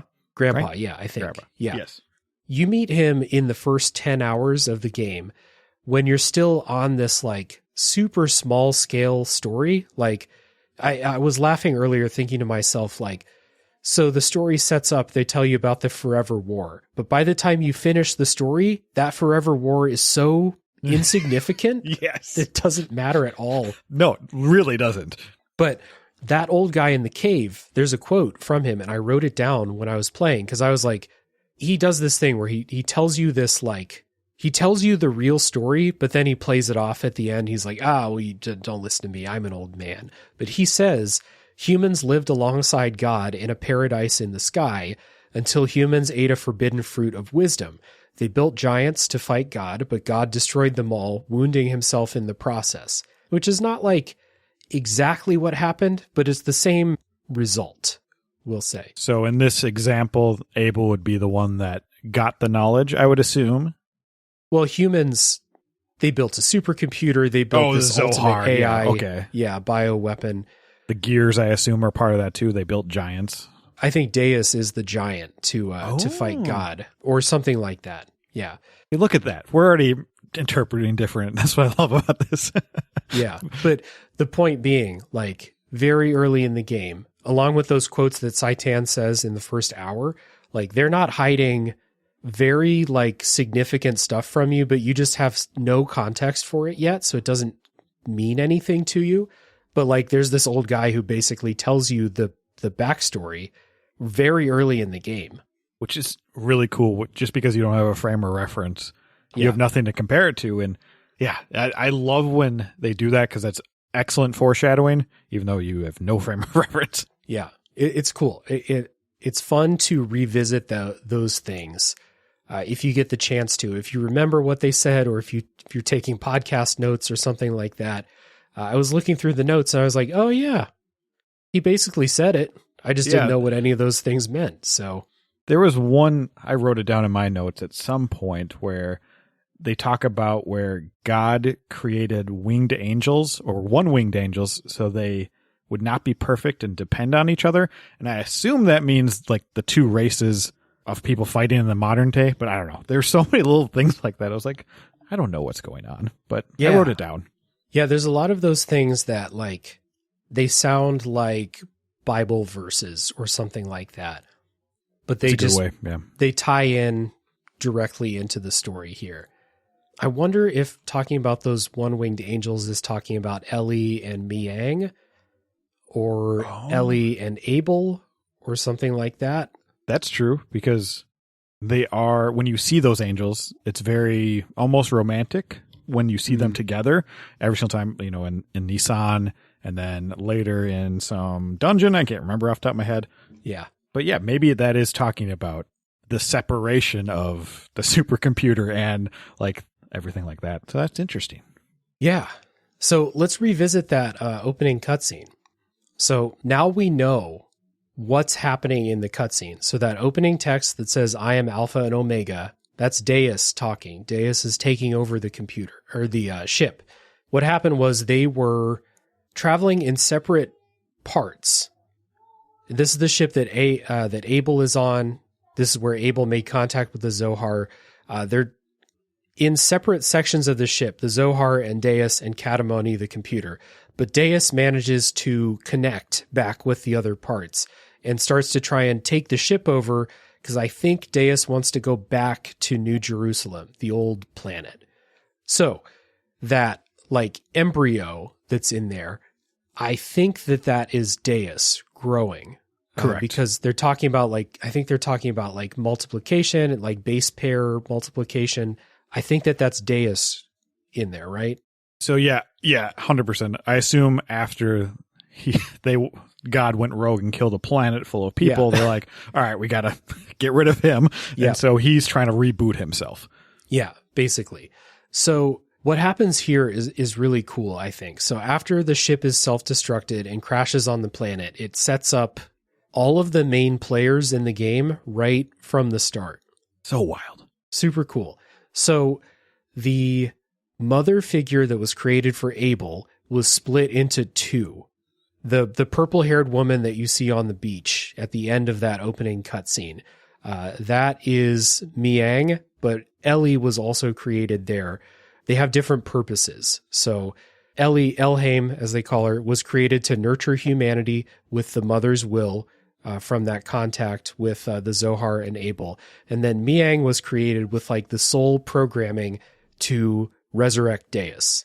And I think this concept feeds so well into Faye's story that is expertly done, which we'll get to.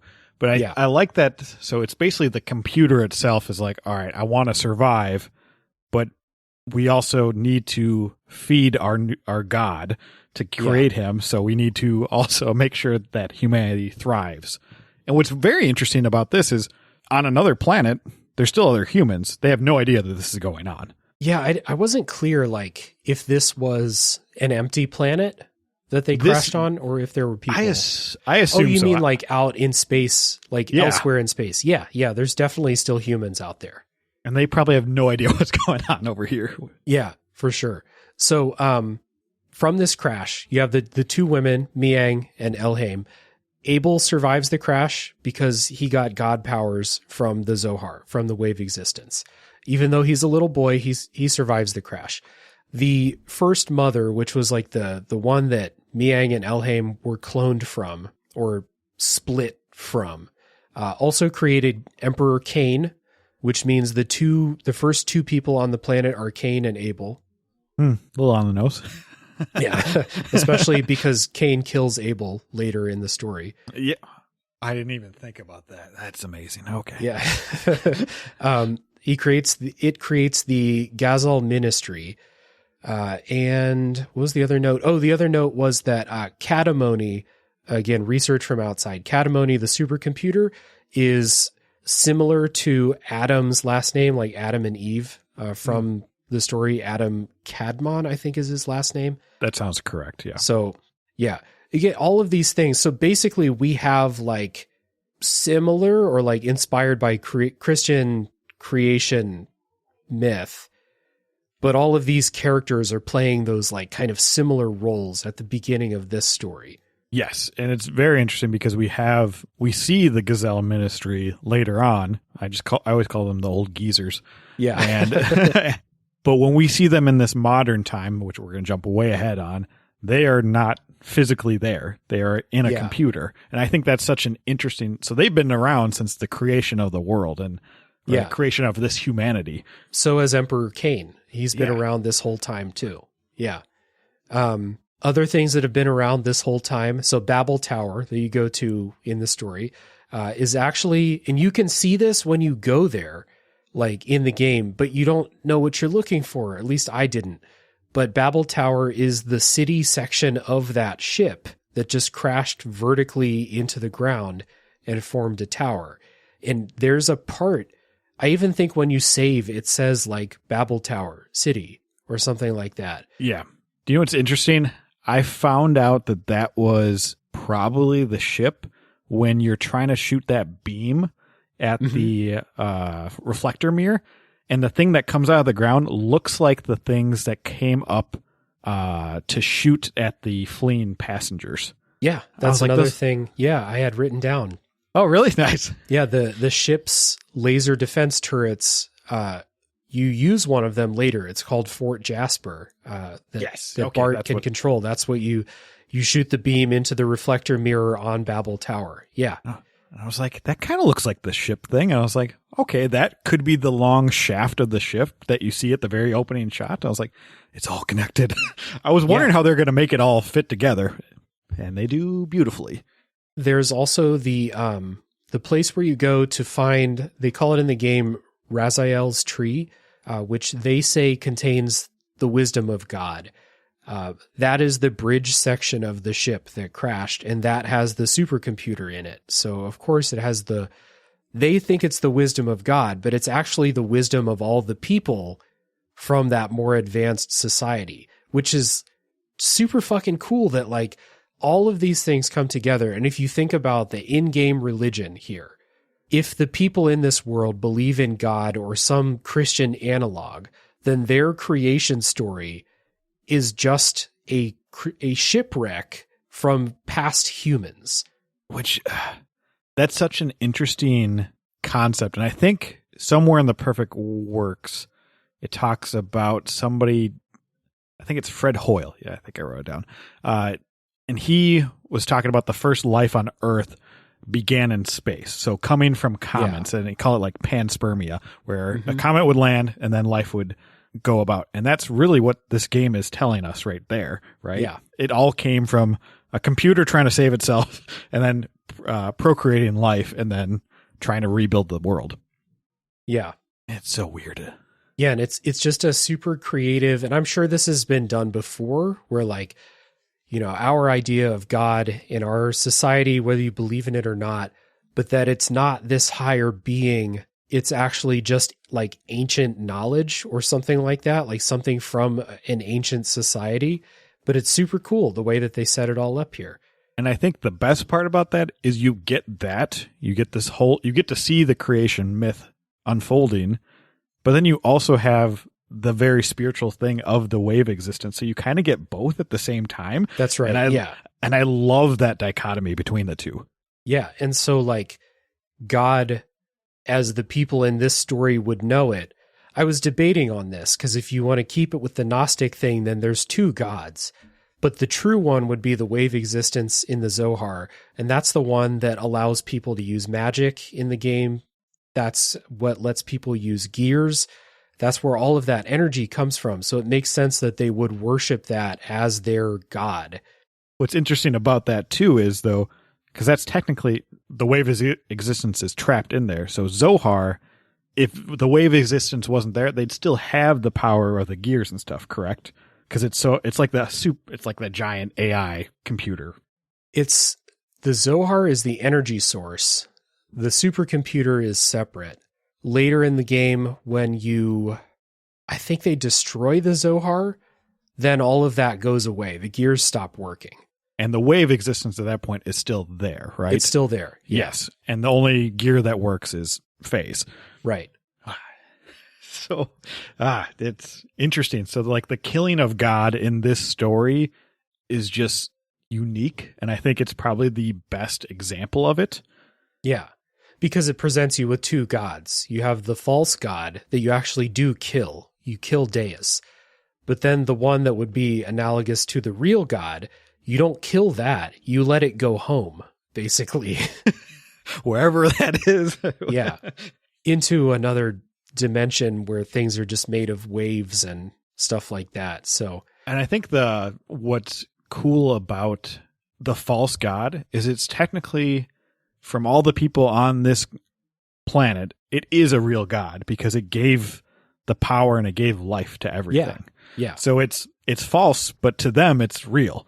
Yeah. So I think if I have it right, then the false god is Deus, and Deus still has like tons of power, but in the current day events, it's basically growing and it needs help to be resurrected. And that's the whole reason why we exist in this world. Yeah.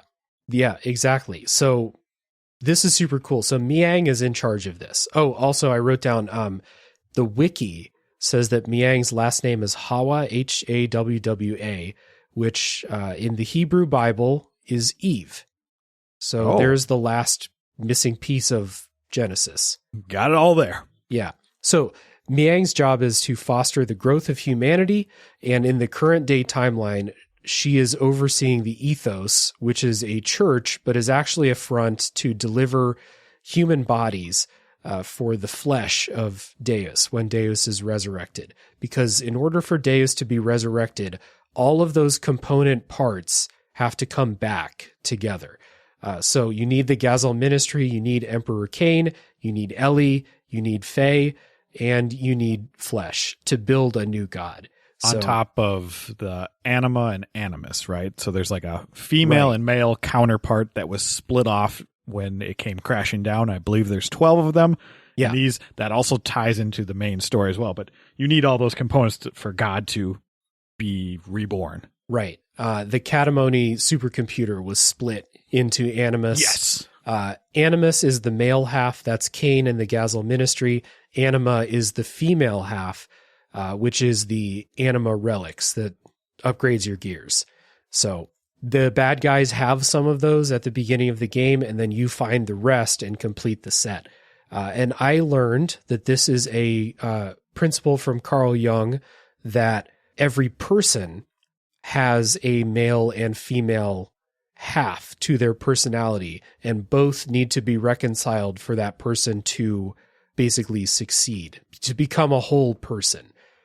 So if you are, again, it's outdated in the way that it's worded, but like the general idea is there that like everybody is born with masculine and feminine traits, but if you just ignore one half of that, you will never become a complete person. Okay, so it's almost very similar to the yin and yang concept, right? You're trying to find that in-between spot, which is interesting because Faye is also a martial artist, which the yin and yang, like it all kind of works together. Yeah. So I thought that was interesting to learn about. And again, like I think the male-female binary is outdated, but like the principle behind it, you can agree with that like, if you agree that there are other aspects to your personality, that you must reconcile all of them in order to reach enlightenment or something like that in the way that you can, in a non-religious sense. Yeah, so they have the backbone of the religious sense, but then there's like the nature and like finding yourself type of thing. Yeah. And again, this is like, I was skeptical before I started like really digging into it and before I got far in the game when I heard like, oh yeah, tons of religious content, tons of philosophical and psychological principles went into the story here. I was like really just worried that it wouldn't make sense or that it would just be, you know, proper nouns for the sake of being there. But I think this all like really plays in and fleshes out character motivations and backstory and all of that. And I think the best part is, again, you don't need that Perfect Works background, like actual very, very background, but you do understand the creation myth, and this game presents it to you, and it all has an end goal, which is just Deus wants to be reborn and the other god just wants to leave, which is amazing in that regard. But it all then creates the religion of this planet, and it tells you can, like you said in the non-spoiler section, real world elements to it that you can like reflect on. And this was made in the 90s, which is crazy to me. Yeah. And translated into a second language in a very short amount of time. This is like you read that this was like a legendarily difficult thing to translate, and they did not have nearly enough time to do it. So it's a wonder that it turned out the way it did. Yeah. For how much text there is and how much like deep, high context material, this could have been a mess. Oh, yeah, easily. Yeah. I can't remember who translated it. Stay of the Ark podcast definitely showed them out. I cannot remember the name off the top of my head, but they paved the way for better translation going forward, so that person was very crucial to how we get games now. Yeah, I want to say it's Honeywood is their last name. That sounds correct. Richard Honeywood, yeah. So shout out to you. You did, exactly. You did all the work. And my one nitpick with the Resonant Arc series is they spend like to me a ridiculous amount of time picking apart and correcting the translation, and it's like, man, you don't lose a whole lot in here. No, you really don't. Yeah. So shout out to Richard Honeywood. Again, legendarily difficult if you can believe the stories. So the other part of this like belief system that goes into the game is the Gnostic side of things, and the other kind of like belief system of Gnosticism that makes a big appearance in this game is the belief that God is inside of you, basically, and what you discover and what you learn, that is akin to meeting God. And like they are after knowledge above all, and only when you attain that knowledge, then you can become one with God or something like that. I don't remember the end goal of it all, but I know that it starts with knowledge and then it comes from within. And there's a couple of characters in Xenogears who say that exact thing throughout. Billy's dad, Jesse, tells him straight up, God is what you discover inside of yourself. And then Sophia, one of Ellie's reincarnations, these are her teachings. And one character misinterpreting her teachings is like what sets this whole fucking thing off in the present day, I think. And I think what's cool about that aligning of Gnostic traditions or belief system is if God is inside of you and you have to find them, literally God is in every single female on this planet because they're true. So it's quite literal in that sense, and I think that's a very interesting way to look at it. And if you do find the knowledge, and like you do become one with God because you become his food. In a way, yeah.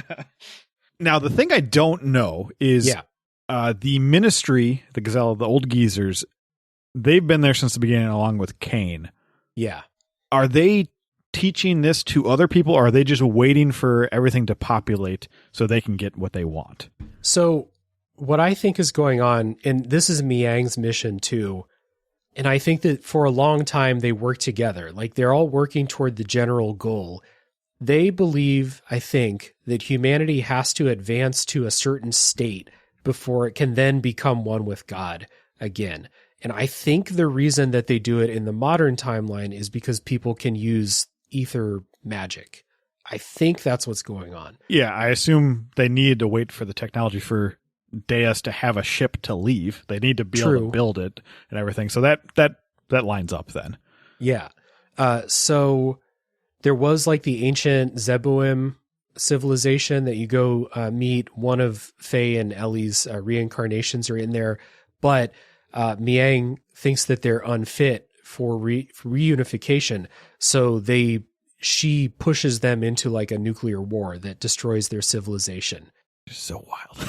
Yeah, like several times, like Miang is overseeing this all and just hits the reset button over and over again. I'm curious what her parameters were. I mean, it's the survival of her god or her part of her god.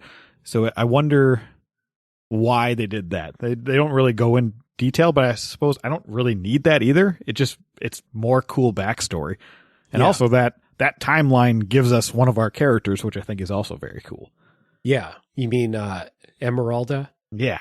Yeah. And then after that timeline is reset, then you have the next timeline, which is the timeline of Solaris and Shivat and the other city that I didn't write down the name of, but this is where Lacan and Sophia and Bart's ancestors and Krelian are all from. So like, yeah, thousands of years. And then this was like 500 years ago, I think, something like that. The big war. Yep. What's super cool about that is when you first go to Shivat, I generally explored everywhere I went, and you can go down into the dungeons and like talk to people, and they talk about how we used to put people and imprison them here, and that was like Sophia and them back in the day. And I was like, when you eventually get that in disc 2, I was like, I've already been there. I know this. This is awesome. Yeah. I think the people in Shivat also talk about like this grave sin that they did like hundreds of years ago. And it was during that war. I think they betrayed somebody. Forget who they betrayed. I probably wrote it down somewhere.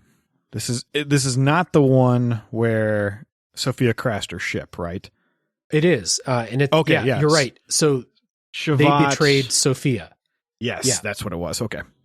Yeah, because they want to align with the old geezers, Gazelle. It's such a weird name. And that's the timeline when these warriors called the Diabolos are released. And that, again, Miang is letting them loose to kill all the humans to make sure only the best ones survive. And they said in the game that 96 to 98% of the population was killed. That's a lot. And this is the timeline where is it Lacan? They say it in one of the... I figure it's Lacan just because of how they spelled it, but... They say it in one of the cutscenes, and when I heard it, I was like, that is not how I was pronouncing it in my head, but it doesn't really matter. But this is where he then wanders off and finds the power of Zohar. Correct? After this, yeah. Yeah, and so Lacan goes and talks, finds Zohar, but I think... because his mind is broken, because this is after Sophia sacrificed herself, or because Ellie's not there, something like that. It's an incomplete contact with the Zohar, and that's where Graf comes from. And so Graf is dealing with all the trauma of losing his Ellie, his Sophia, and so his conscience is just rage and death, and that's why he wants to kill everything, which is such a cool concept. That's why he wants to kill God. And during Faye's story, he's just poking Faye to awaken Faye's inner power so he can kill God. And it makes sense. And I like that they're the same person technically. And it's so good. Yeah. But Graf and Miang both have this power to travel from body to body. Yeah. They talk about some type of neurons that they overdeveloped, or like they were chosen. I can't remember what it was, but they have. So it was tied to like, if this happened in real life, you would know the memories of your ancestors. And I thought that was very interesting. And I think Faye also has it. Yeah, I think they theorized it's like a part of DNA that at the time that the game was made, no one knew what that DNA was for. So they just filled in the blanks with a sci-fi idea, which is cool. And it's so cool that these people have reincarnations, but also that's used also with people. I don't know if we want to go there yet, where Miang can just take over people's bodies. Yeah, exactly. So like Graf can do this, and I didn't understand, not that I need to, but didn't understand the mechanism that Graf can take over people's bodies.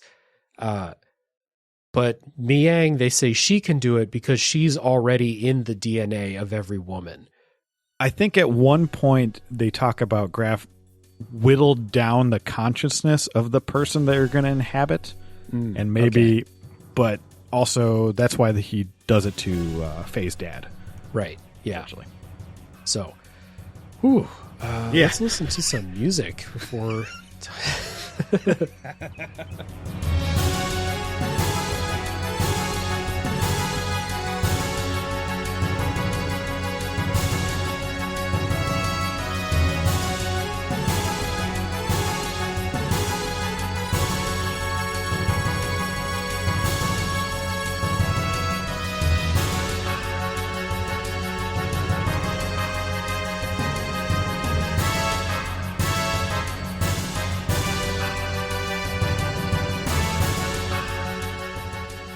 So we've talked about like these civilizations through time as like Miang is overseeing human development, human society's development, trying to get the right type of humans or the right stage of advanced society or evolution within like DNA or something to make the perfect body for Deus to be resurrected. But during these incarnations, Abel and Ellie are continually reborn because they're part of the originals. They're reborn with the purpose of one day defeating Deus to oppose Miang and Cain in the Gazel ministry. So you get some like hints throughout the early game when Faye and Ellie talk to each other where they kind of just mention how like they feel like they know each other already. And it's like a cool little... just a bit of flavor for because they're falling in love in the present day story as well, but they don't fully understand just how that's happening. And I think it even goes further when you see the painting of Sophia and you realize, well, that looks really a lot like Ellie. And then you know that Faye is a painter. You're like, that just starts making you question everything. You're like, wait, what's happening? Yeah, exactly. So it's explained in the beginning of disc 2. Faye and Ellie both kind of give this like poetic monologue about how they dreamed of their past and their past lives with the other person, always changing but never forgetting deep down about the other. And so they both talk about how they know their true purpose. Their purpose is to work together to defeat Deus. So it's like this really romantic kind of like eternal love story where like they may meet in a timeline, but things are not right. For example, in the first timeline, Ellie is Abel's mother figure, so there's no love story there. So you could say that like every continuing one is like this Oedipal weirdo situation. Freud again. Yeah, Freud. Yeah, I mean, there is love there. It's just a different type of love, right? Right. Not the romantic kind. Right. Ellie and Abel at the beginning are just kind of like trying to make their way in the world. But Emperor Cain kills both of them. That's how they both die in the first timeline. Frickin' Cain. The second one is in Zeboim with Ellie. And then this time Faye's name is Kim. And they are actually in a relationship there. And that's where Emeralda came from because they couldn't have a child naturally. So Faye made one out of nanomachines, as you do.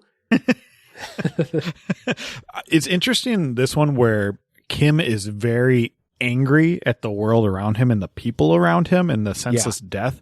I wonder if this was to show his other side where he can become super angry and depressed kind of when that split happens, even though the split is totally different from this scenario and this timeline or this time period, not timeline. Yeah, because this is before id becomes a thing. So I read that as because Zeboim is destroyed by nuclear war, and he's complaining about how people just keep escalating the war. So that's how I saw it. Just him kind of like frustrated with like... Maybe it's more of the sign of like the Eastern influence of being more of a pacifist versus wanting to versus go American. to war. Yes, exactly. It could be. But the idea that like arguably the most advanced of the civilizations is the one that had a nuclear war break it apart. With a little influence by our bad mother, we'll call her. Yeah, your friendly neighborhood evil mother. Yeah. So the next timeline is the one that's like most fleshed out of the past three. This is the one with Ellie, who becomes Mother Sophia, and Lacan.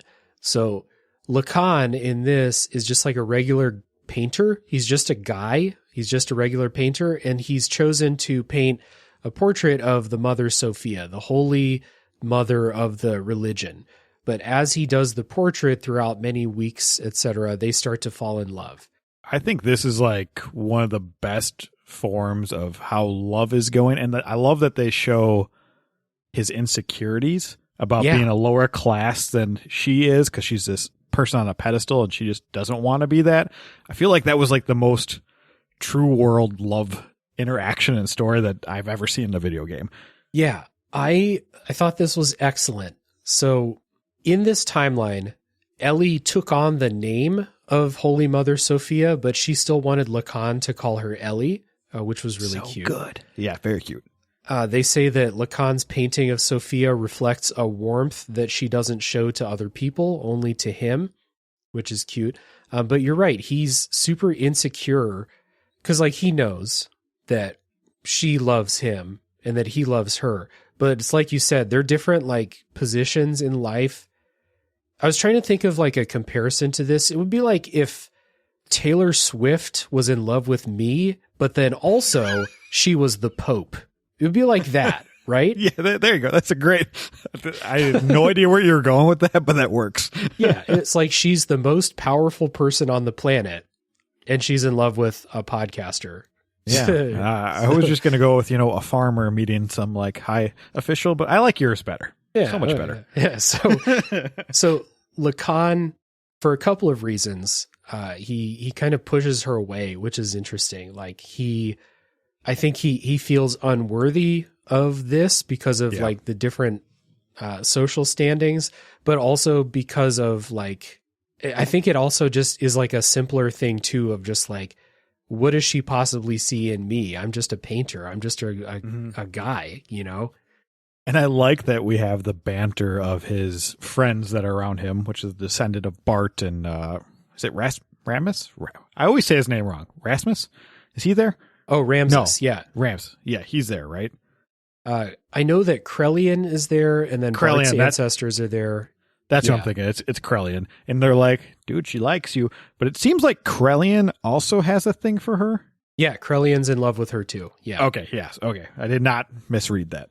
Yeah, so he's mad at Lacan because she's in love with Lacan. But then he gets even more mad at Lacan when he rejects or keeps pushing Sophia away. So he's like, wants to do both things. Like, I'm in love with her, but she loves you, so don't be a dumb ass. Yeah, exactly. It's exactly that. It's like I'm in love with her, but she's in love with you, so don't fuck this up. Yeah. I also thought it was really cute that the painting of Sophia is unfinished, and it's unfinished because like I think Lacan wanted to stretch out the time that he got to spend with her. So he like made up excuses like so adorable. Like I gotta go shopping. I gotta go buy paint, but I can only go buy paint in this one village several weeks away. Like, sorry. He wants it to last. Yeah. That young love. So this is oddly like one of the inciting events for the modern day story is because of this love story here. Because Sophia sacrifices herself to help in the war. And this makes everybody split off. Yeah, this like fucks everybody up. So Krellian lost faith in the God that they believed, but Sophia's teachings had taught that God is inside of you. God is something that you realize or something that you make, in quotes. So I think this is why Krellian joins the team to resurrect Deus, because he's like, oh, God is something I need to make? Well, then I'm going to make God then. That's what I do. We'll resurrect Deus. I love how extreme that one death creates everything from here on our modern timeline. You know, Lacan goes, he's the anger, but he finds the forbidden knowledge. And then we have Krellian's like, nope, we got to go the science route. Yeah, absolutely. Yeah, Krellian goes deep into nanomachine research. Yeah, it is cool how it's backstory for the events of the main game, why the villains are doing the things that they are doing. So why Graf is here, that's all from this. Why Krellian is doing what he's doing, it's all from this. And also backstory, though, for Faye and Ellie, because in the present day timeline, they're going on like a similar trajectory. So it's just super cool. Like, and this is, fuck that. What, there's still like 6 pages of notes. Yeah. Oh, gosh, it's so good. So we assume after Mother Sophia dies, she sacrifices herself. Is the next incarnation of her our present day Ellie? I think so, yeah. Okay. Well, do you think there's one in between? Because how long do these people live? That's another thing I need to know. It's weird because there's like those people in Shavat that have been alive the whole time for 500 plus years. So like, I don't know, there's something going on, but I don't remember them mentioning another set of Faye and Ellie in between.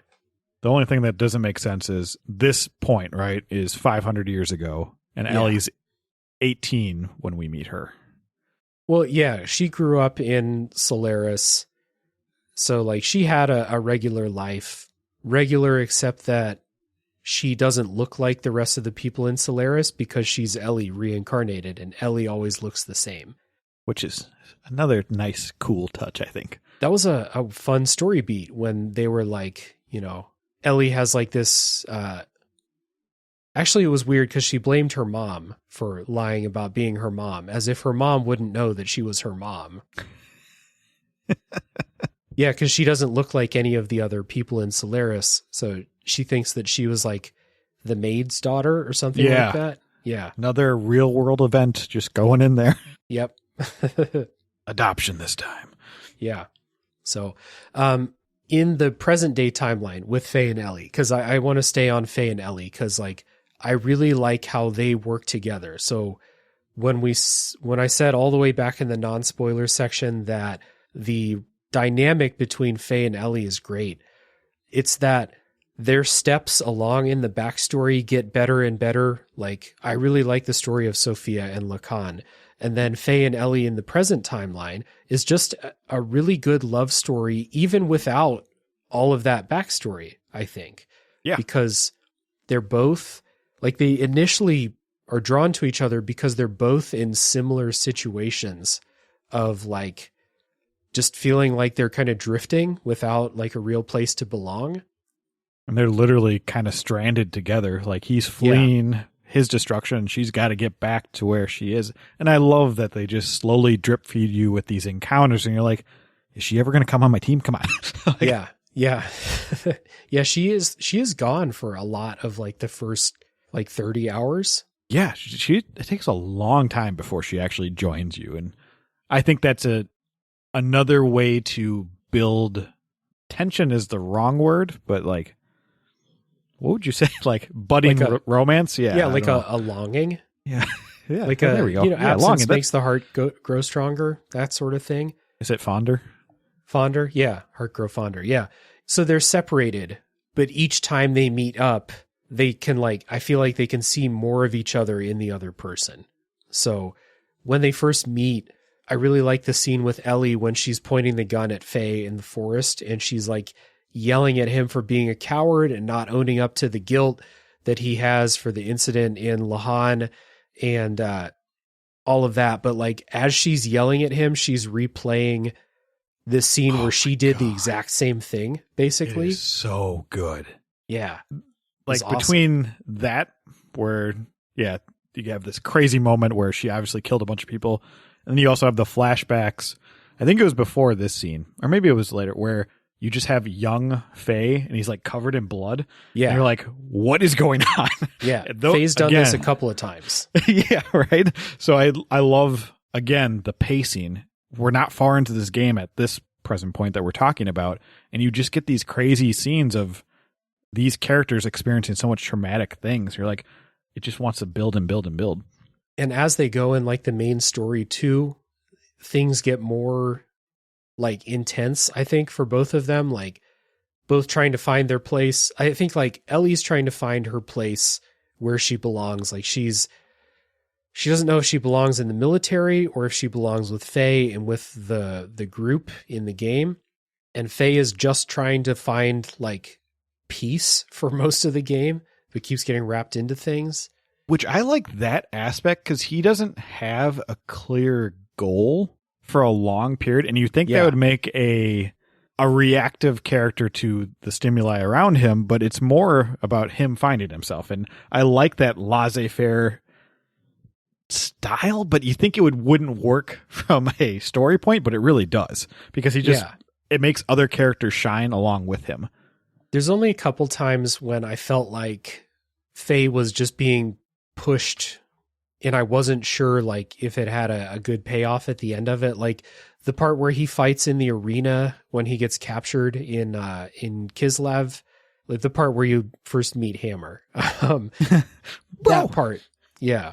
That because we'd already been through many hours at this point of Faye being like, I don't want to fight. Stop making me fight. And then like he gets captured and they're like, you're going to fight in the arena. And he's like, you know, it's almost like that call of destiny. You're going to have to fight eventually. So just get over it or accept it. Find the thing that is worth fighting for is kind of that story beat would be my guess.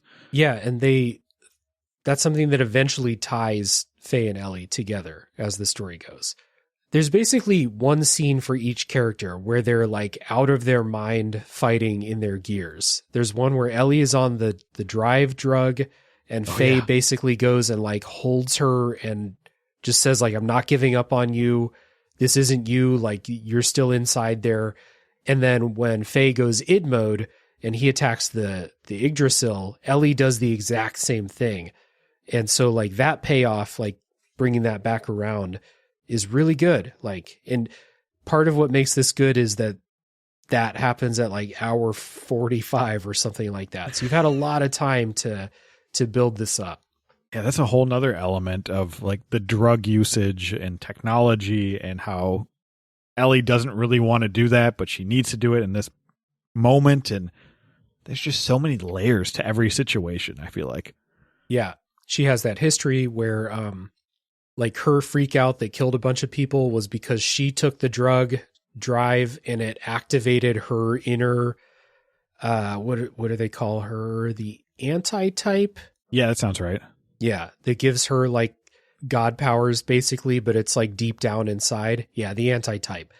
So her and Faye both have that activated by like super intense emotional moments. And for her, it was when she took the drive drug, but Faye basically being pushed into these crazy emotional moments at like several times throughout the story. Yeah. So Faye stops her from going into one of those and then she repays the favor like 20 hours later. Oh, it's so good. Yeah. And then in disc 2, Ellie kind of like becomes Sophia again, like starts to kind of relive that as, all the people get like turned into these horrific flesh monsters, to then become the body of Deus for the resurrection. And she becomes that healing mother figure again. And eventually you said like, it becomes one of those, like find something worth fighting for or something worth living for. And they both eventually find that in each other. Faye finds that in Ellie. And like when he goes off, I think it's at the end of disc 1, he goes off on like what he thinks might be like a suicide mission. But he says, like, I need you to stay here. You can't go with me because I need you to be here so that I have a reason to stay alive and come back home. Get me right in the feels on that one.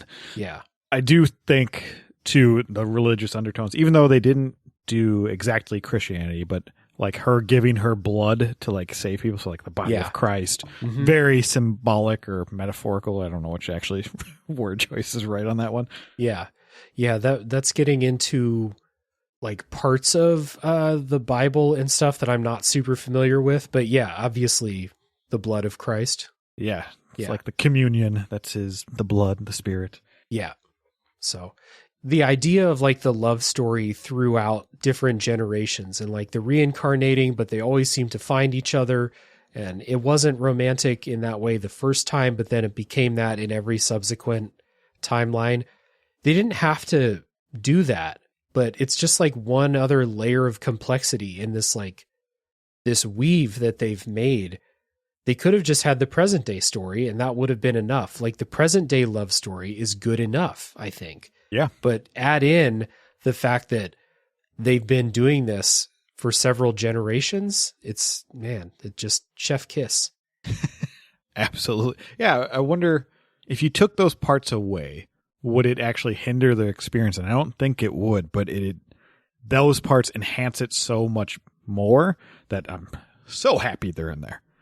Yeah, it's just the part of it where they say that they feel like they know each other, like this uncanny feeling that they know each other or something like that.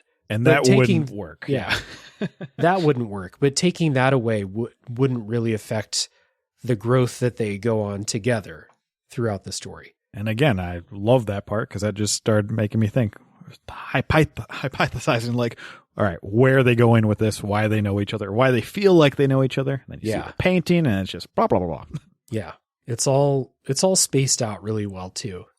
Yeah, that's a really good point. Like the pacing of knowing when to do the major reveals in this game, I think are maybe somewhere in that middle between the tournament, the sewers, and something else after that. Maybe it gets lost there. Maybe they need another info dump there. Yeah. I say info dump, but it's not like that. The revelation. But for the most part, this game just keeps hitting you at perfect moments to want to keep you going. I think that during that section, when you're in Kislev, you do get some sort of little like backstory nugget about Faye's family or something like that. Something about Graf or Wiseman or something like that in that section. So like, oh, you do learn that Wise Man was the one that took you. Yeah, took Faye to the village. That okay. Yeah. So I just forgot about that because there's too many good things in this game.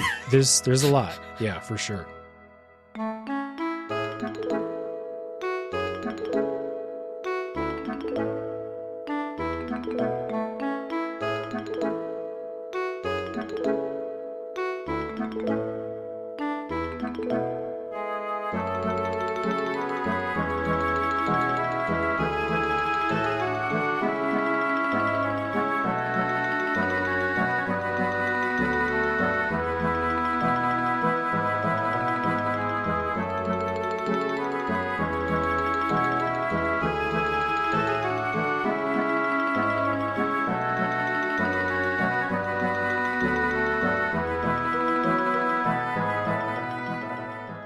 So we're finally at like the modern day story, outside of Faye and Ellie's relationship, the modern day story. And I think one of the biggest parts of the modern day story, in order for Faye to fulfill his role as the contact, he's got to get his personality in order.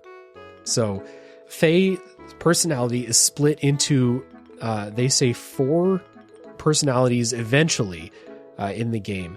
And there have been some theories that you can map these onto Freud's id, ego, and superego. One of them is just called id, so that's your first hint. Pretty on the nose again, yes.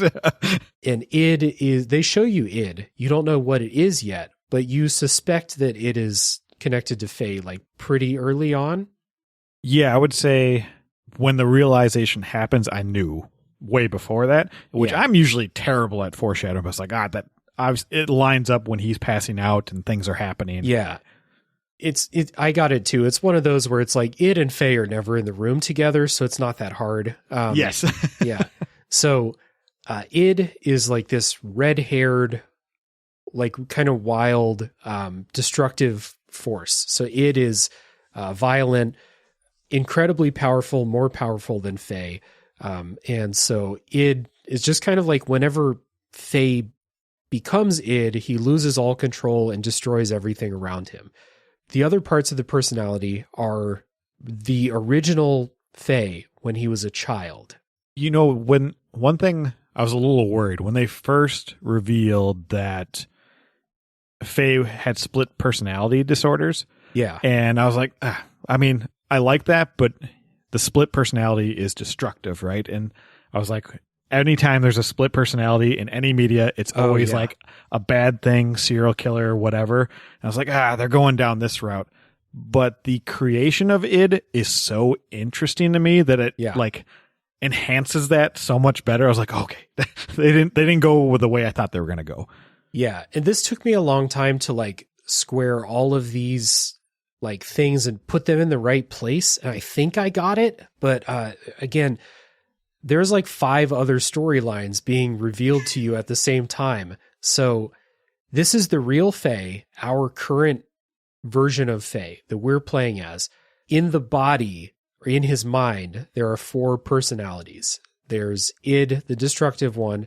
There is Faye as we know him in the modern day, who has only been awake for 3 years. He only has 3 years of memory. Such a cool reason to be amnesiac. Yeah, again, the amnesiac character. Yeah. But he's not totally amnesiac. He's a functioning person. He's living his life in the village. He's a painter. He's chilling. It's just when he gets brought out into the greater world, then he doesn't know stuff that he probably should. So that's the 3 personalities, and then there's the 4th one, right? But the original one is the coward.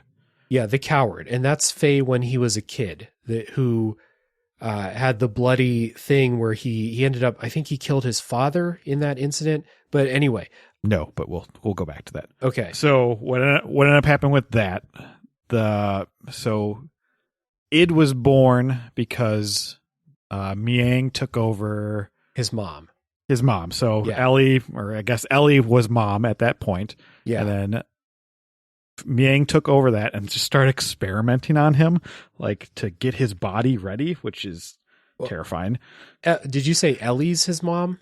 Yeah, in this case, right? No, her name's Karen. Karen's his mom in this. Oh. And this is the same timeline where Ellie's growing up in Solaris. Okay, that makes sense. Okay. But you're right.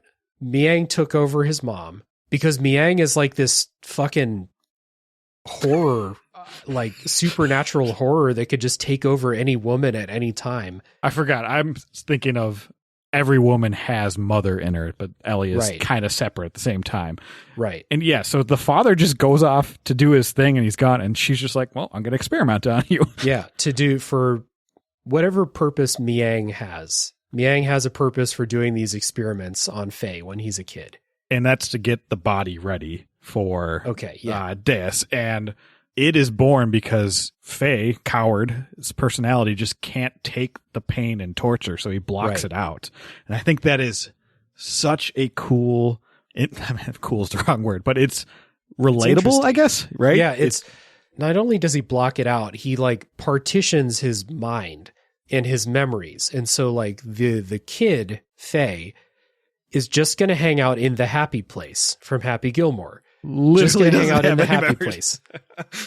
And it is stuck with all of the trauma and the pain of the experiments and just everything bad in life. That's id's existence. And Faye, who id calls the coward, is just sitting in this room watching home movies of good memories. Basically, it's the happy place. It's the blissful ignorance. It's great. And so I think when we see that, the bloody scene, isn't that Karen dying? And that's the blood that came over them? Oh, right, because Faye's dad is alive. Yeah, obviously. Yeah, you're right. Yeah. Okay. So that's her dying. And I think that was Graf that caused that. Yeah, so Graf, it's so weird to think about. So id, the main reason he's raged is obviously all the torture, but he's even more tortured because he killed Mom in his head, but Mom actually saved id at that timeline. Like the Graf attacks, this big old beam comes down, and she steps in front. So she became, even though she was Miang at that point, she became Mother, and that gives hope. Karen came back. Yeah. Good job, Karen. Yeah. And then the 4th personality, they say, is just this like basically husk personality that doesn't talk, is just kind of catatonic, but is just there to take the pressure off of the other 3.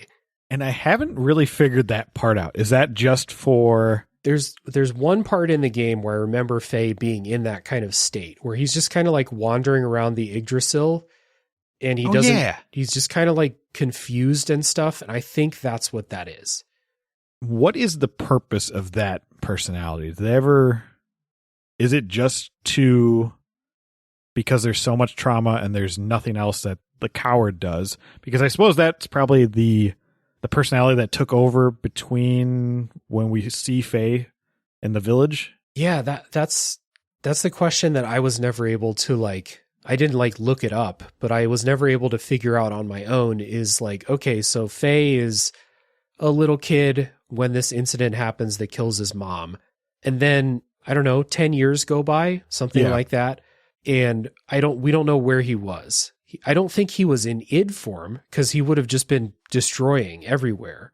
Yeah. So that's where it must be that other canatonic state where he's just wandering around, which would be kind of symbolic to what Faye, the new Faye, does. He just wanders from place to place to figure out his purpose without a purpose, without a home, etc. So with the Freud comparison, the modern day Faye is the superego and the kid Faye is the ego, because the superego is the mediator between the two. And he definitely fulfills that role eventually. Yeah. And again, much props to the Sigmund Freud Wikipedia page and Resonant Arc and everybody else for helping put all these pieces together, because it's a lot. And this is another idea that I read about from Carl Jung, is that there is an idea of the self, and that the self must become whole in order to prosper, basically.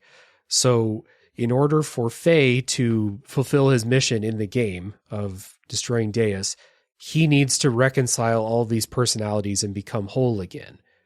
Otherwise, he'll be fucked up and make an incomplete contact like Lacan did, and it won't work.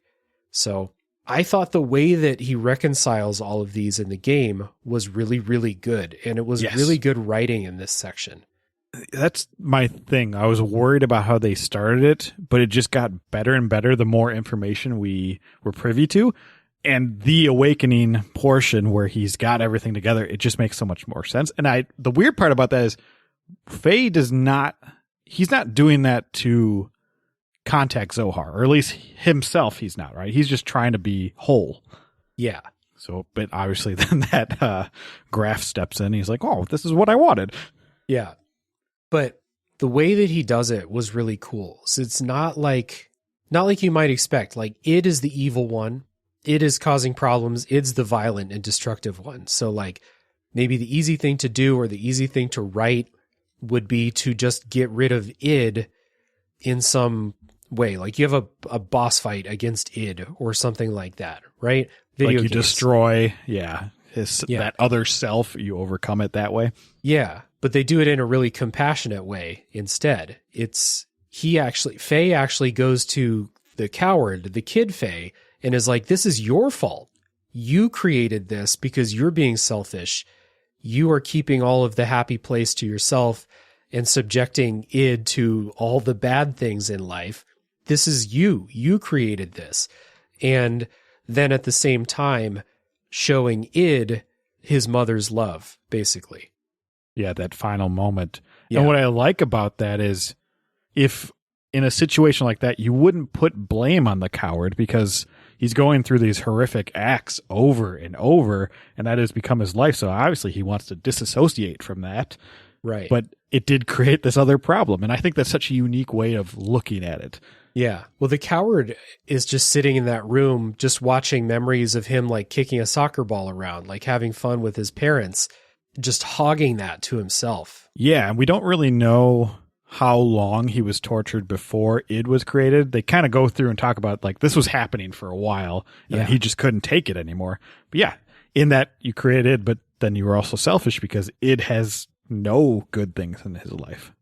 Yeah, exactly. So by convincing the coward to share the good memories and convincing id that Karen actually protected them during that incident that killed her, he's able to join the personalities together, just kind of break down those barriers, which I thought was a really creative way of solving this type of thing. Because I think there was probably less emphasis on representing mental health issues in like a caring and respectful way in 1998. But I think that they handled this in such a creative way that it doesn't really feel like insensitive in the way that a lot of other media dealing with this kind of thing might.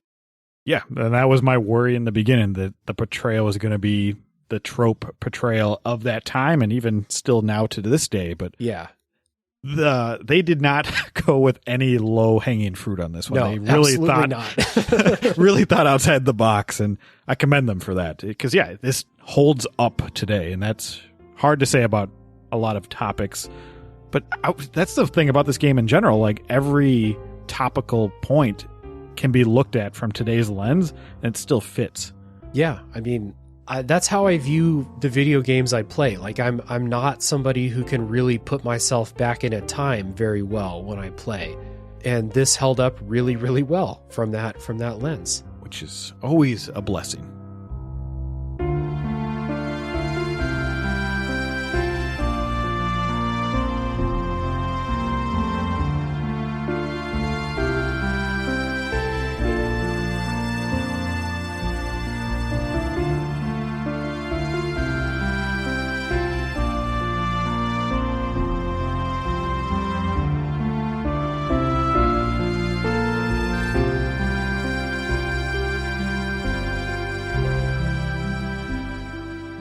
So there's other details and stuff that I think are really cool, but we got to talk about the resurrection of Deus, the time of the gospel, as they call it in the game.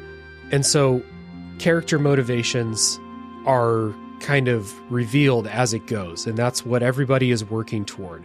Miang is working with Solaris, heading up the ethos, trying to gather flesh, while also controlling the people with Emperor Cain.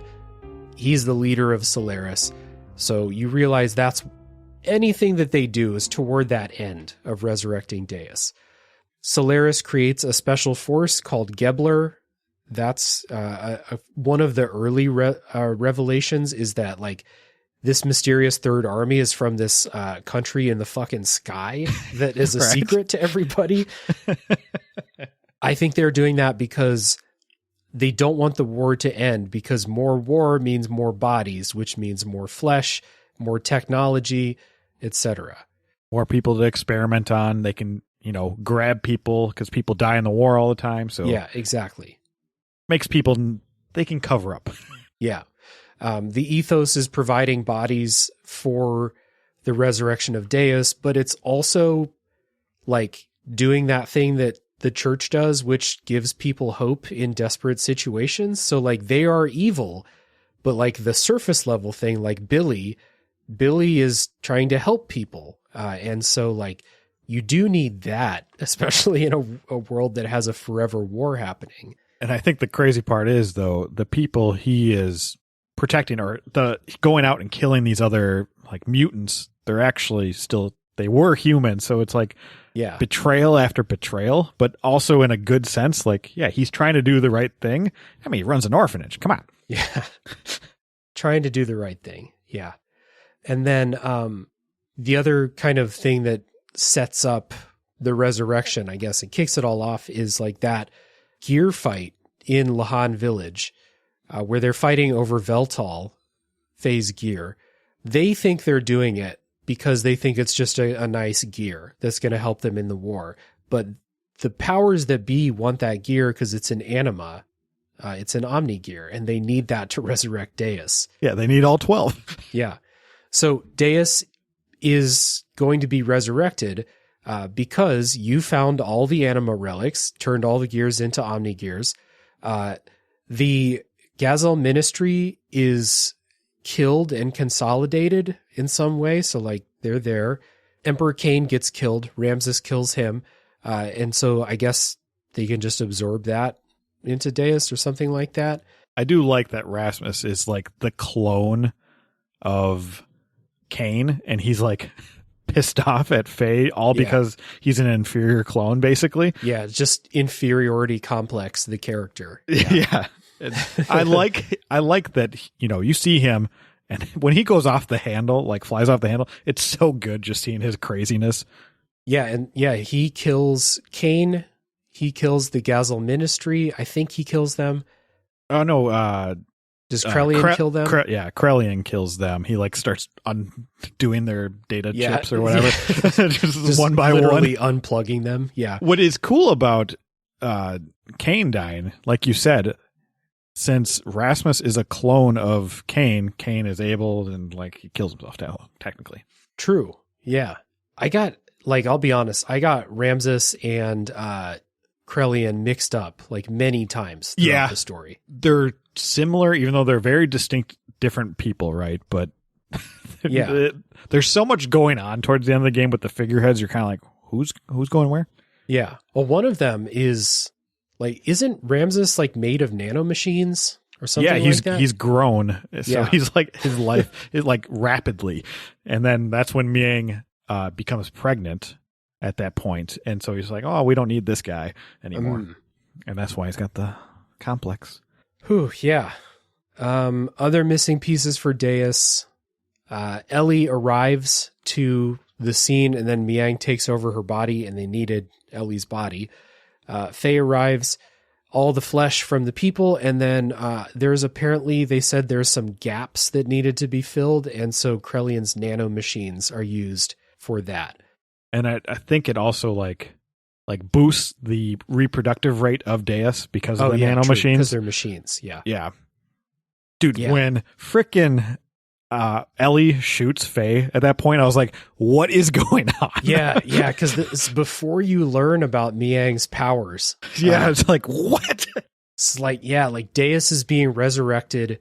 You think like maybe you got there in time, but Ellie just turns around and just like really cold and just shoots Faye and her hair turns purple and you're like, what?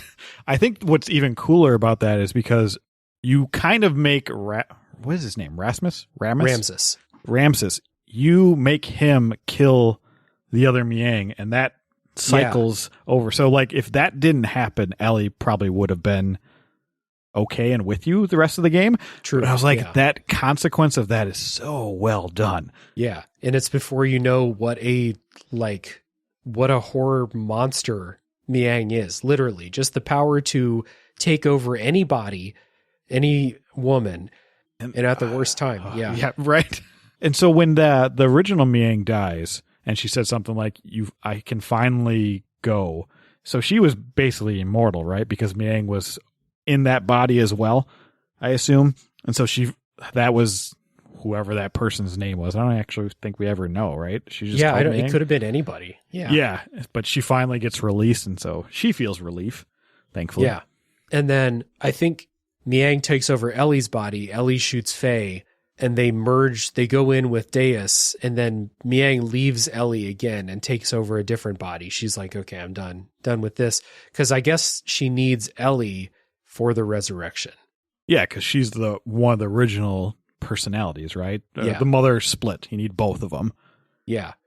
So Deus gets resurrected. So you failed in stopping the resurrection, and then this is a bunch of parts where like parts that would have been like 5 to 10 hour gameplay sections are just like 30 seconds of text where they're just like summarizing what happened. So like at this point, there's like, I don't know, 5 to 10 hours left of the game. Yeah, maybe 15-ish.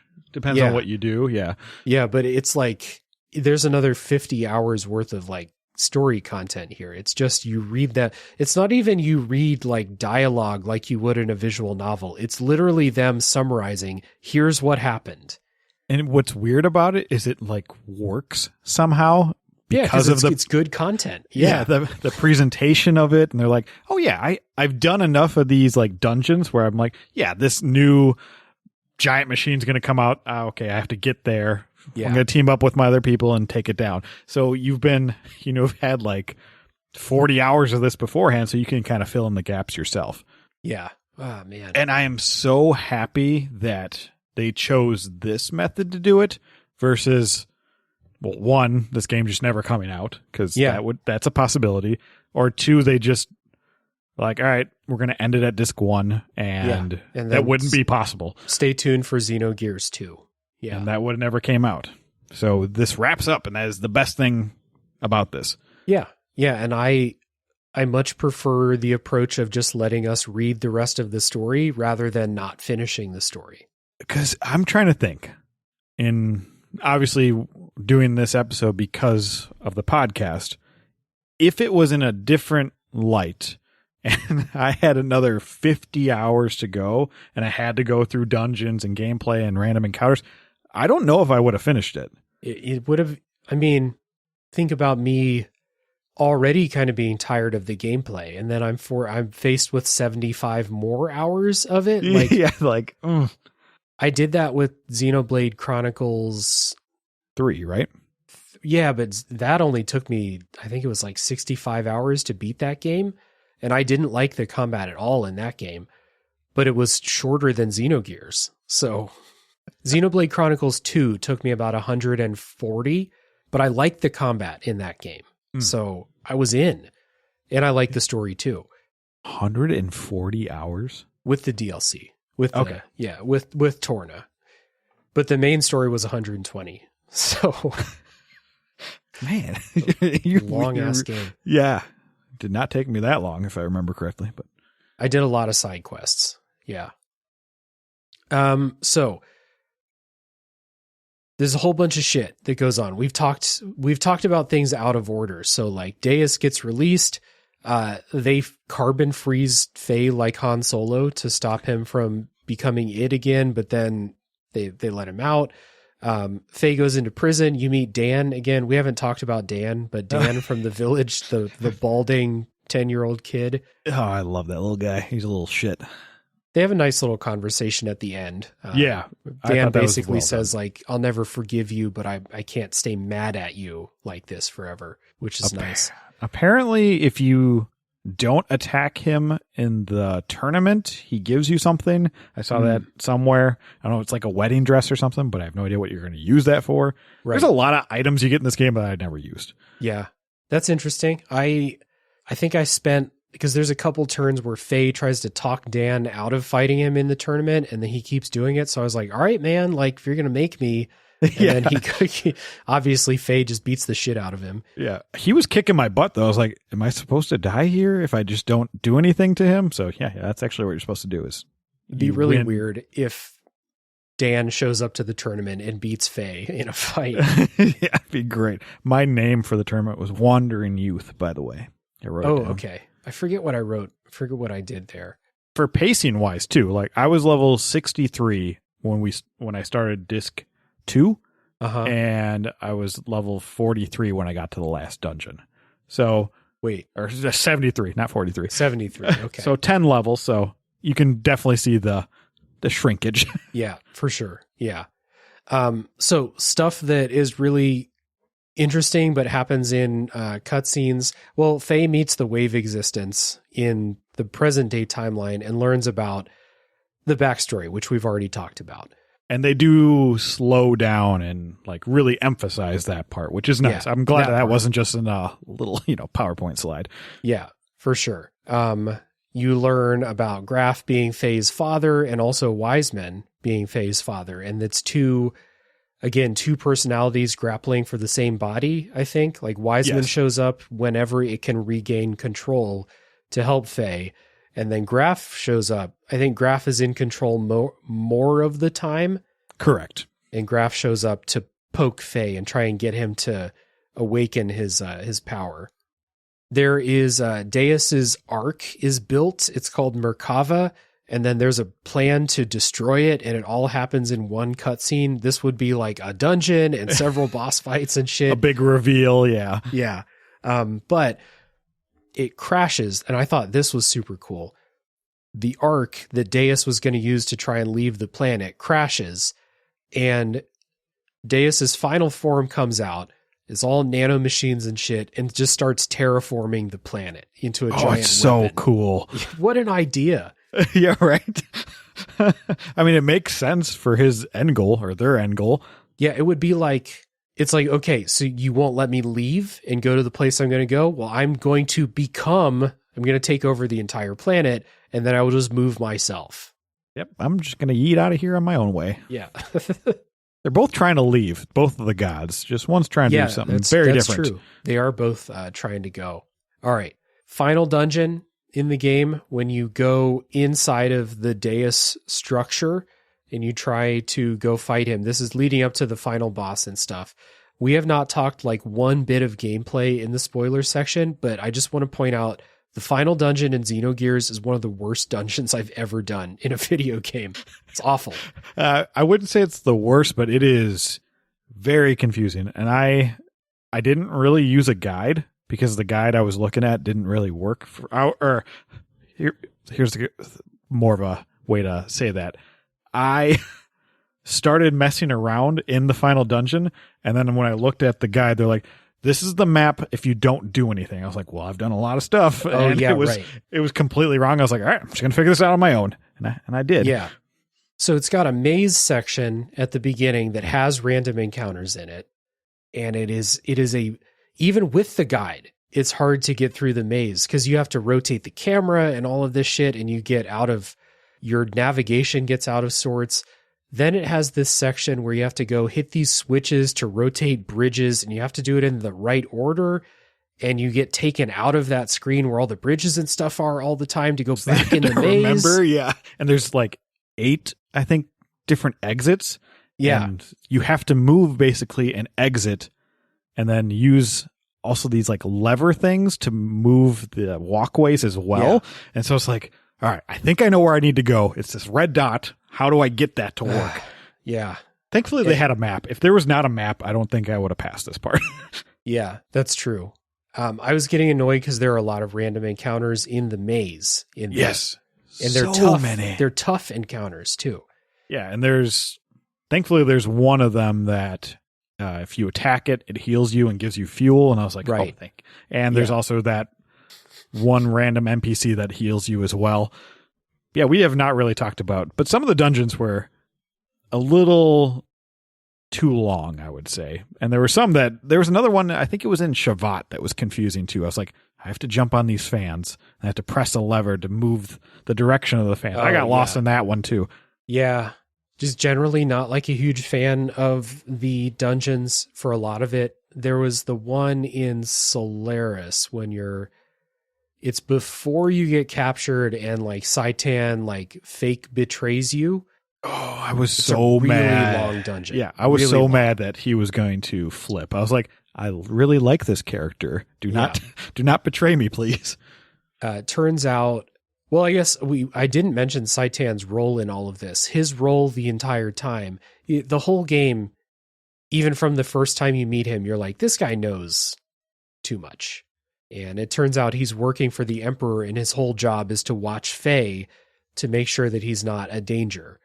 And he is a danger, so he helps them capture it. But I think he captures Faye in there just so he can talk to Id. Yeah, I think that's a very cool scene. Yeah, a really good conversation. I took notes and deleted them, or I didn't take notes about that part, but it was a good conversation. We'll just say that. Oh, yeah. Like little things that bugged me was when Faye told Ellie off. I was like, fuck you. I like Ellie. Make sure she's in your party. But yeah, you do not get to use her after a certain point. And I was like, damn it. That's who I was using. It was mainly Faye, Ellie, and Satan. And then I would use Bart a lot and Billy. Yeah. Oh, this is the thing I want to talk about way earlier. Okay. Billy's ammo is so hard to find for me. There's no consistency. Like I ran out of ammo with him and I just couldn't use it.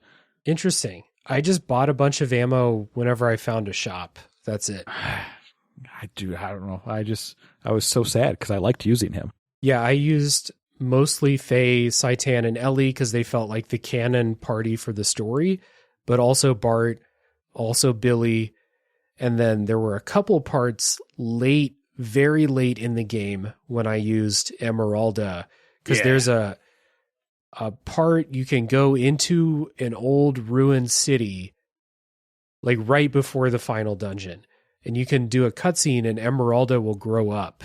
She becomes an adult. It's super cool. Yeah, it's really cute. I like that portion. That's why I said the ending disc or the second disc is like my favorite part of the game, because you get amazing story payoffs and all that jazz. But then when you can go and fight Deus, there's so many little cool side content you can do. And one of those was Esmeralda. And I was like, all right, you could save here. You could do a bunch of grinding. It's great. Yeah.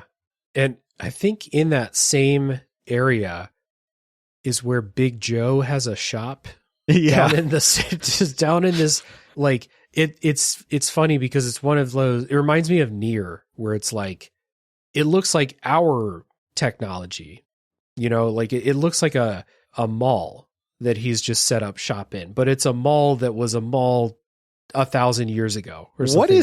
What is the point of his character? He just shows up randomly. He's like dancing in Solaris, and I don't know what's going on with Big Joe, but he's always around. He seems like he's like an immortal thing. Like, they didn't say that he's not part of the original people that populated the planet, because I think it would just be too silly if they were like, yeah, the supercomputer created Cain and Ellie and Miang and Big Joe. That was the seed of humanity. I thought he was going to join our crew eventually, but no, he's just chilling down there in the shop.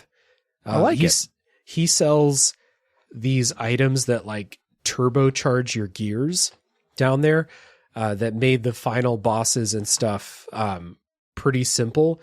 You can buy 3 and just put them on, like 3 on each gear, and then just do 9999s every time you hit. Oh, that would have been helpful. That was too much gold, so I just did 1 on each gear. Gotcha. But it still made it a lot more powerful. What I ended up doing is I grinded for, I think they're called speed shoes. So yeah. So I had 3 of those. So you don't have to do boost with that. That was very helpful. Like, I got 1, and I was like, this thing's awesome. And I looked up, I was like, can I get more of these somewhere? And then it took me so long to get the other 2, but I don't know where I got the first one. It's probably somewhere in the story in one of the chests or something like that. But I was like, I want these for the rest of the game. Yeah, you get 1, and I remember looking it up too, and it was like, oh, you needed to do this before, you needed to do this in disc 1 or something like that, and I didn't do that. So I was like, well, I just won. All right, Faye, you get the speed shoes. Mm-hmm. But I grinded and got 2 more, and it was glorious. Yeah. So after all that grinding and Big Joe's awesome gear items, you fight Deus. Deus has an interesting mechanic where Deus has these 4 mini bosses that are like hovering around him. And if you fight them, you will weaken Deus in the final fight. But that risk reward, by fighting them, you have to use fuel, and you might not have enough fuel for the final fight if you decide to fight all 4 of them. So what did you do here? I fought all 4. Did you? Okay. Yeah. So I used my main team on 3 of them, and the very last one I switched out my team. Okay. And beat that, and then I swapped back. Okay. I tried that. So I fought one of them with the main team, realized their fuel was like not low, but like you can't refuel. Like you can't go back and do it. So I was like, they shouldn't do another one. And then I took another like backup team of like Emeralda and like Billy and fucking Maria, because her gear has a ton of HP. And I beat one of the mini bosses with them, and then just got my ass kicked by the other 2. So I was like, all right, we're just going to fight 2. We'll go fight Deus. And it turned out that my main party, especially Faye, was powerful enough that it didn't matter, but it would have been easier without it. Did you kill the healing one? Yes, I did. Okay. I made sure to do that. Nice. I had no idea, but I noticed that when I looked at the guide afterwards, like they block off certain moves, and one of them was the healing. I was like, well, I'm glad I did that. Dude, I barely beat Deus. Did you? I think I was out of fuel for one of my characters. One of my characters was in like 4-digit health, like yellow, and another one was basically dead. I was like, I'm going to have to do this all over again and fight all 4 bosses, but I beat him. I was like, oh my gosh, thank you. Nice. Yeah. I think it's because I didn't use a lot of fuel or a lot of health fighting the mini bosses. My people were in good shape, and I had those items that boosted their engines or whatever it did. And so the gears can get into that like infinity mode or infinity mode. Yeah. And so I made sure to get them all in that. And then they just wrecked Deus after that, because I had the fuel to spare, I suppose. Dude, I thought I was going to die. I was very close. And then I was like, oh, it was such relief. Because, I mean, it was probably close to an hour and a half, hour and 20 minutes, or maybe like 55 minutes of fighting those 4 bosses, like shuffling around, make sure all my equipment is right. Yeah. Like, I do not want to die. And Deus is a pretty hard boss, I would say. Yeah, it was tough. It was definitely one of the tougher ones. I didn't have a lot of difficulty with anything really in the game, but I was playing with a guide, so that, all that. Dude, there some of those gear battles for me, like the back-to-back ones, maybe I just didn't know the system at the beginning. I kept running out of fuel. I was getting too crazy, and I was like, oh, I'll have a save point after this. Nope. Yep. Yeah, that happened to me during those mini boss fights. I was like running out of fuel, because I had like my backup team in there, like their equipment's not the best. So it was rough.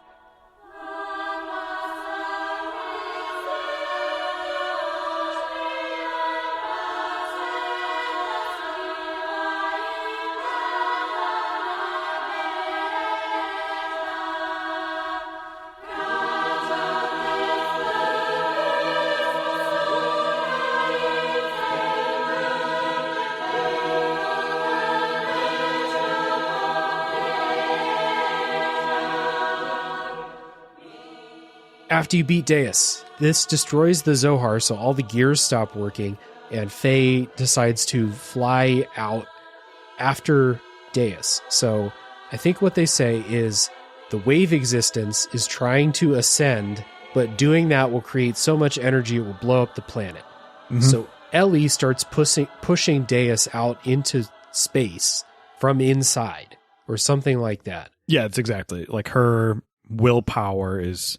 She's still trying to save the planet and save us, like Faye and all her crew. So she's like, I'll get him away. Yeah.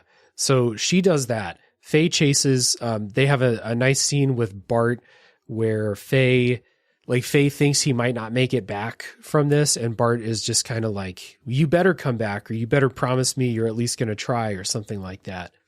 Good old Bart. We haven't talked a lot about Bart. Bart's cool. I like Bart. And also his move where it lowers the accuracy of... enemies is very good. Very helpful. Yeah. So Faye goes out, his consciousness goes into the wave form, and he talks with the wave existence again, and his body is like stuck on the outside or something like that. So he goes in, Ellie is in there, and Krelian is in there too. And Krelian gives a speech about how he wants to be absorbed into the wave form and become one with God.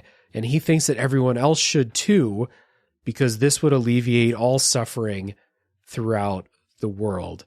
And he kind of dips into JRPG villain speech territory, where he does this like, humans' pitiful existence is so short, and you fight so hard for it, and there's so much pain, and your free will is just an illusion. Like, what's the point of all of this?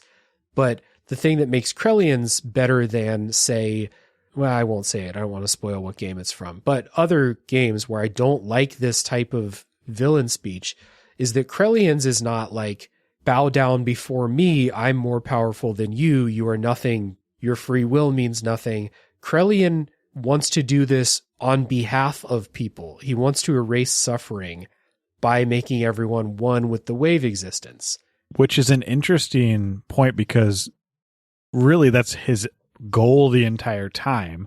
He didn't really know it in the beginning, right? He's still trying to do what he thinks is right. He does a lot of bad things to get there, but he wants to create God because, like we said before, his false God, the Deus, is not the one he wants, and that all started because of Sophia dying.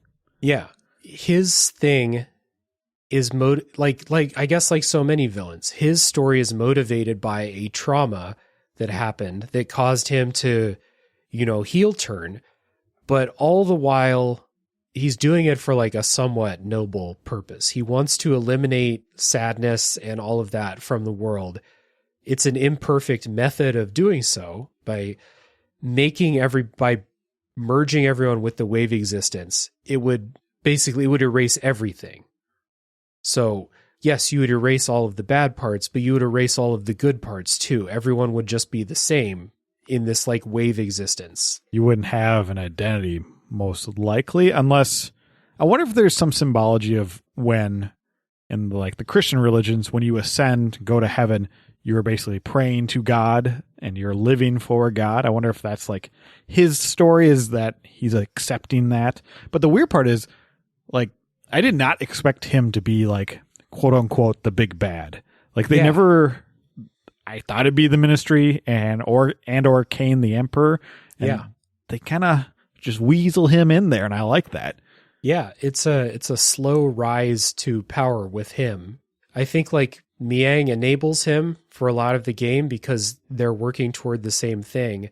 And then he just kind of like, every step of the way, he just kind of advances his plot. It helps that Ramses kills Cain, right? Yes. Yeah.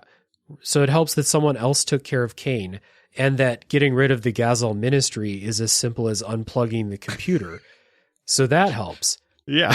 But yeah, every step of the way, he kind of advances his own plan. But it's most interesting to me because he dips into this like well-worn genre territory. There's so many JRPGs that are about human existence and free will and all of that. But his is not from the like, I want to destroy you because you mean nothing. It's, I want to have us all become one with God so that we can ease our suffering and there will be no more suffering. Where do you think the free will portion comes in? Because that kind of seems a little bit out of left field for Krelian's character. It does. And I made sure to write down his quote. So it might just be like a way to try and convince people to join up. Like, he's listing off all of his reasons, and I don't think that's his biggest reason. Or I don't even know if he really believes that. But if he's giving reasons for why, yes, we should assimilate, then maybe that's one of them. Like, you think you have free will over what you do, but it's actually all just the higher power anyway. So why not become one with the higher power? Maybe. Oh, you know what? So since he's not one of the originals, right? Do you think when he got in contact with the wave existence that he learned kind of the history, the creation myth of everything? Probably. Possibly, also Miang, and he's realizing now, like, wait, all of this was just to resurrect a god. So there is technically no free will. This is all kind of like planned out and ordained. That's true. Yeah. Because the plan of everybody who he's been working with this whole time is just to resurrect Deus. Yeah. Yeah. So maybe you're right. He had his own illusion of free will shattered. Not that he doesn't have free will now, but what he thought was his own free will was just following these like predetermined decisions from these ancients, Yeah. Okay. So I love when in discussions, just one simple question and then a couple back and forth. And it's like, and that's like, okay, it makes sense. Yeah, for sure. Is it what they meant? No idea, but yeah, it's okay. Not sure. So Krelian gives that speech. Faye gives the classic JRPG response to that, which is that our lives may have pain and suffering, but this imperfect life makes us live the way we do, makes us help each other. It all has value. Then that's the meaning of humanity, the imperfection being the meaning of humanity. And that imperfection gives rise to progress, gives rise to love. He says that that's humans' greatest strength is love, and that love can make them independent from God. I think that's the most interesting part right there, because in a lot of religions, God is love, and love for God is like the higher echelon. Yeah, Jesus is love, etc. Yeah. But this is saying you can separate the two, separating church from state, But and I like that revelation. And what's I think even more interesting is Faye's commitment to that, even though he has now gained the knowledge of Zohar and everything that came with it and the wave existence. So he knows that this existence is only to fuel God, but he's still finding meaning. And I think that's in any JRPG when you're talking about existence and humans and all that and imperfections, like this game makes it work the best. Yeah, it does, because it like I said, it starts to like go into those tracks that like so many of these other games have been in, but it's going with its own purpose, I think. And I agree that last part about humans' greatest strength being love, and it's not God's love that makes you divine or makes you special or gives you a purpose to live or anything like that. That's what can make you separate and be able to live your own life. And why, again, assimilating into the wave existence is not the way. No. Plus, where's he going to take you? We don't know. Where are they going to take you? It's just, I think it's like they will just lose all form, all thought, and just become waves. And so they become the same, they become nothing. That like the concept of singularity eventually, like AI becomes so like rapidly becomes so technologically advanced, eventually either destroys itself or enslaves everything. So everything becomes nothing. Yeah. Yeah. So, it's an interesting back and forth. And I started to roll my eyes a little bit at a couple points during the conversation, but they always brought me back in because this game introduced some element of it that I had never seen, in a game like this or a story like this. And what's interesting about that is it comes back to that just dual God concept, the fake God and the other God, and just how neither of them are technically bad. They just there's certain things they want to do. I mean, you could say maybe Deus is bad, but it was created with the intention to be a weapon, so it's just trying to do what it wants to do. That's true. That was its purpose to be from being created. Yeah. And the way of existence, I guess, just got too curious. Yeah, if you want to bring it back to like the two God, like Gnostic system, I think like the Gnostic belief is that when you have attained this like level of knowledge, then that's when you can become one with God. Faye and them choose not to in this game, but Faye does go into this encounter with that requisite knowledge, if that makes sense. And yeah, his persona now combined, right? All his personalities, he can be that person that I guess the wave existence wants, right? The perfect body. Yeah, the ideal. Yeah. From all of those outside influences on the game, the psychology of Carl Jung, the Gnostic beliefs, Faye has accomplished all of those things, but now he's going to choose to not become one with God and to just let them go. So Krelian is convinced because Krelian lets Ellie go, and before they leave, they have a conversation, one final really interesting conversation. Ellie apologizes for her sacrifice when she was Sophia, because as we said like an hour and a half ago, that was the inciting event for all of this was Sophia's sacrifice. That sent so many of these other people down on these negative paths. So she says that in the moment, her sacrifice was the right thing to do. But because of all of the pain and sadness that she left behind, for Krelian and for Lacan and for everybody else who mourned the sacrifice of the mother Sophia, the Holy Mother, that it was a net negative, actually.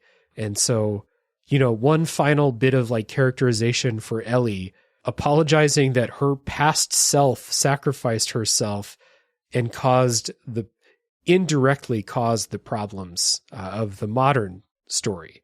It's a very good empathetic viewpoint, right? Yeah. Of that character. And yeah, it does build that character. Ellie's the mother, the personification of the mother's love. So it makes sense. So good. We didn't cover it, but that second, the final boss fight, I mean, Deus is obviously the final one, but this is like the story one. What is that supposed to be meaning, do you think? Is it Faye overcoming something? I thought that final boss looked like Miang. Definitely. For sure. So I thought that was basically he's defeating the eldritch monster that is Miang or something like that. She's got like a snake body. There could be something teasing like the snake, forbidden knowledge. I don't know. Yeah, something like that. Yeah. But that, you're right. That was more of interactive cutscene than like an actual challenging boss. It was cool. I'll give you that. It was, for sure. we're in this like green abyss place, and wave existence just chilling over there. Or what's his face, Krellian? Yeah. So Ellie apologizes. Faye doesn't like disagree with her, but Faye kind of commends her noble act of sacrificing herself and just talks about the importance of love, and then they are going to live together. So like they're in this like dimension, this like side dimension where just their consciousness, so they need to run and escape.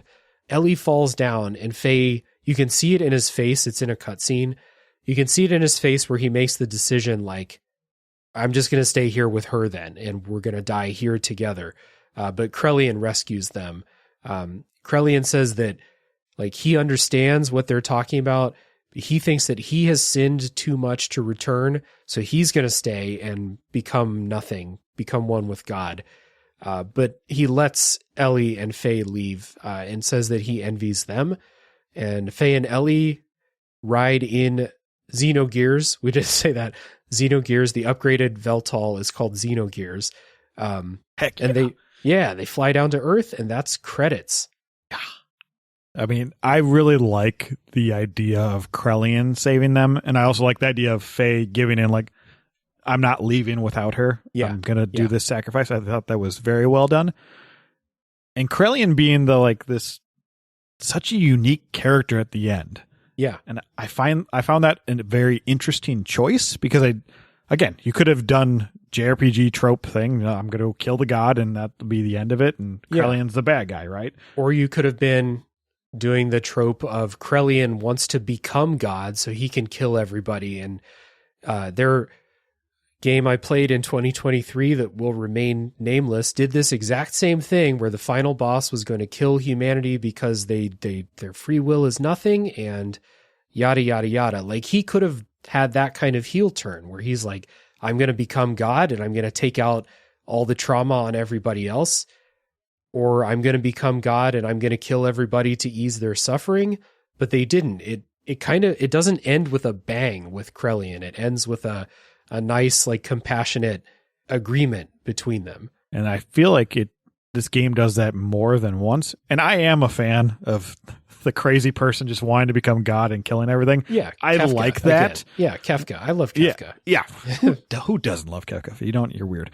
But I think it's been overdone. And I feel like when you have a spin on it, it's great. And this game came out so long ago in the 90s, and there hasn't been anything that's like this with the whole God concept that I've played.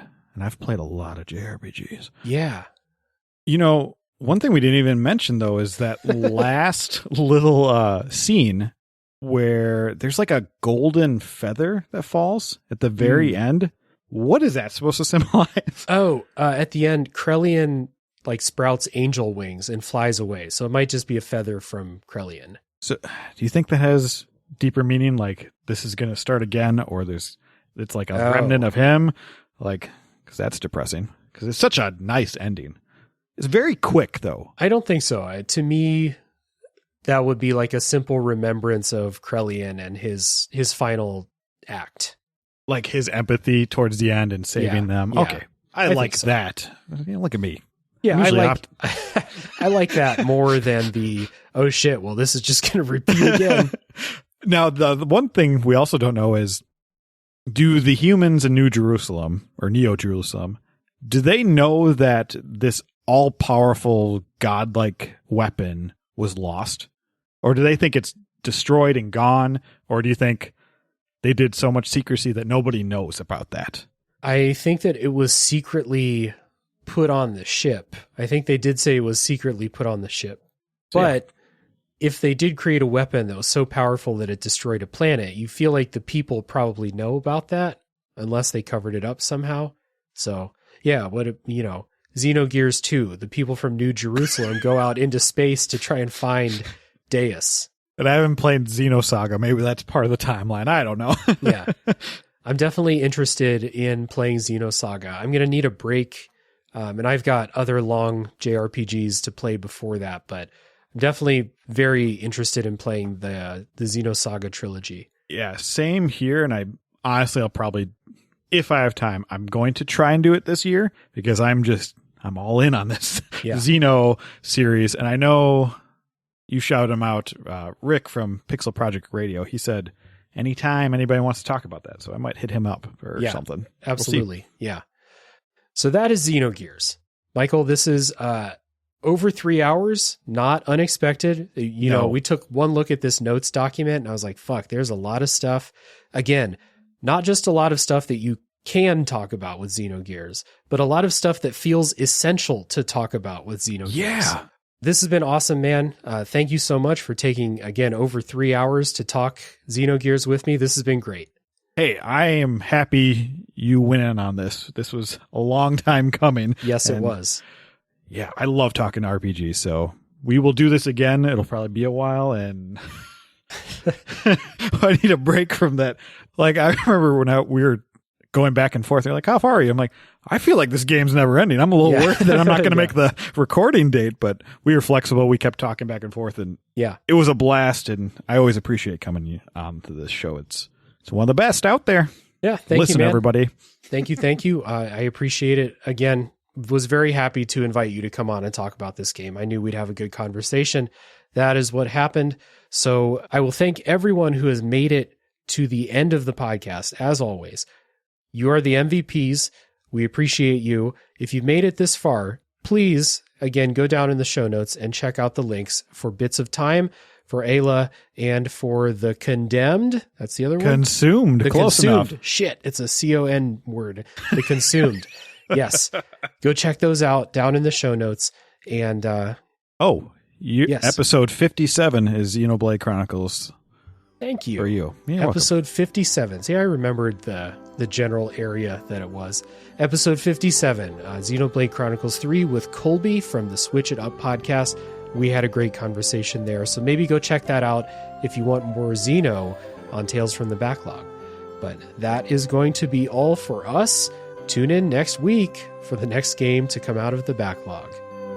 Run through the cold of the night as passion burns in your heart. Ready to fight, a knife held close by your side. Like a proud wolf alone in the dark, with eyes that watch the world. And my name like a shadow on the face of the moon. Broken mirror, a million shades of light. The old echo fades away, but just you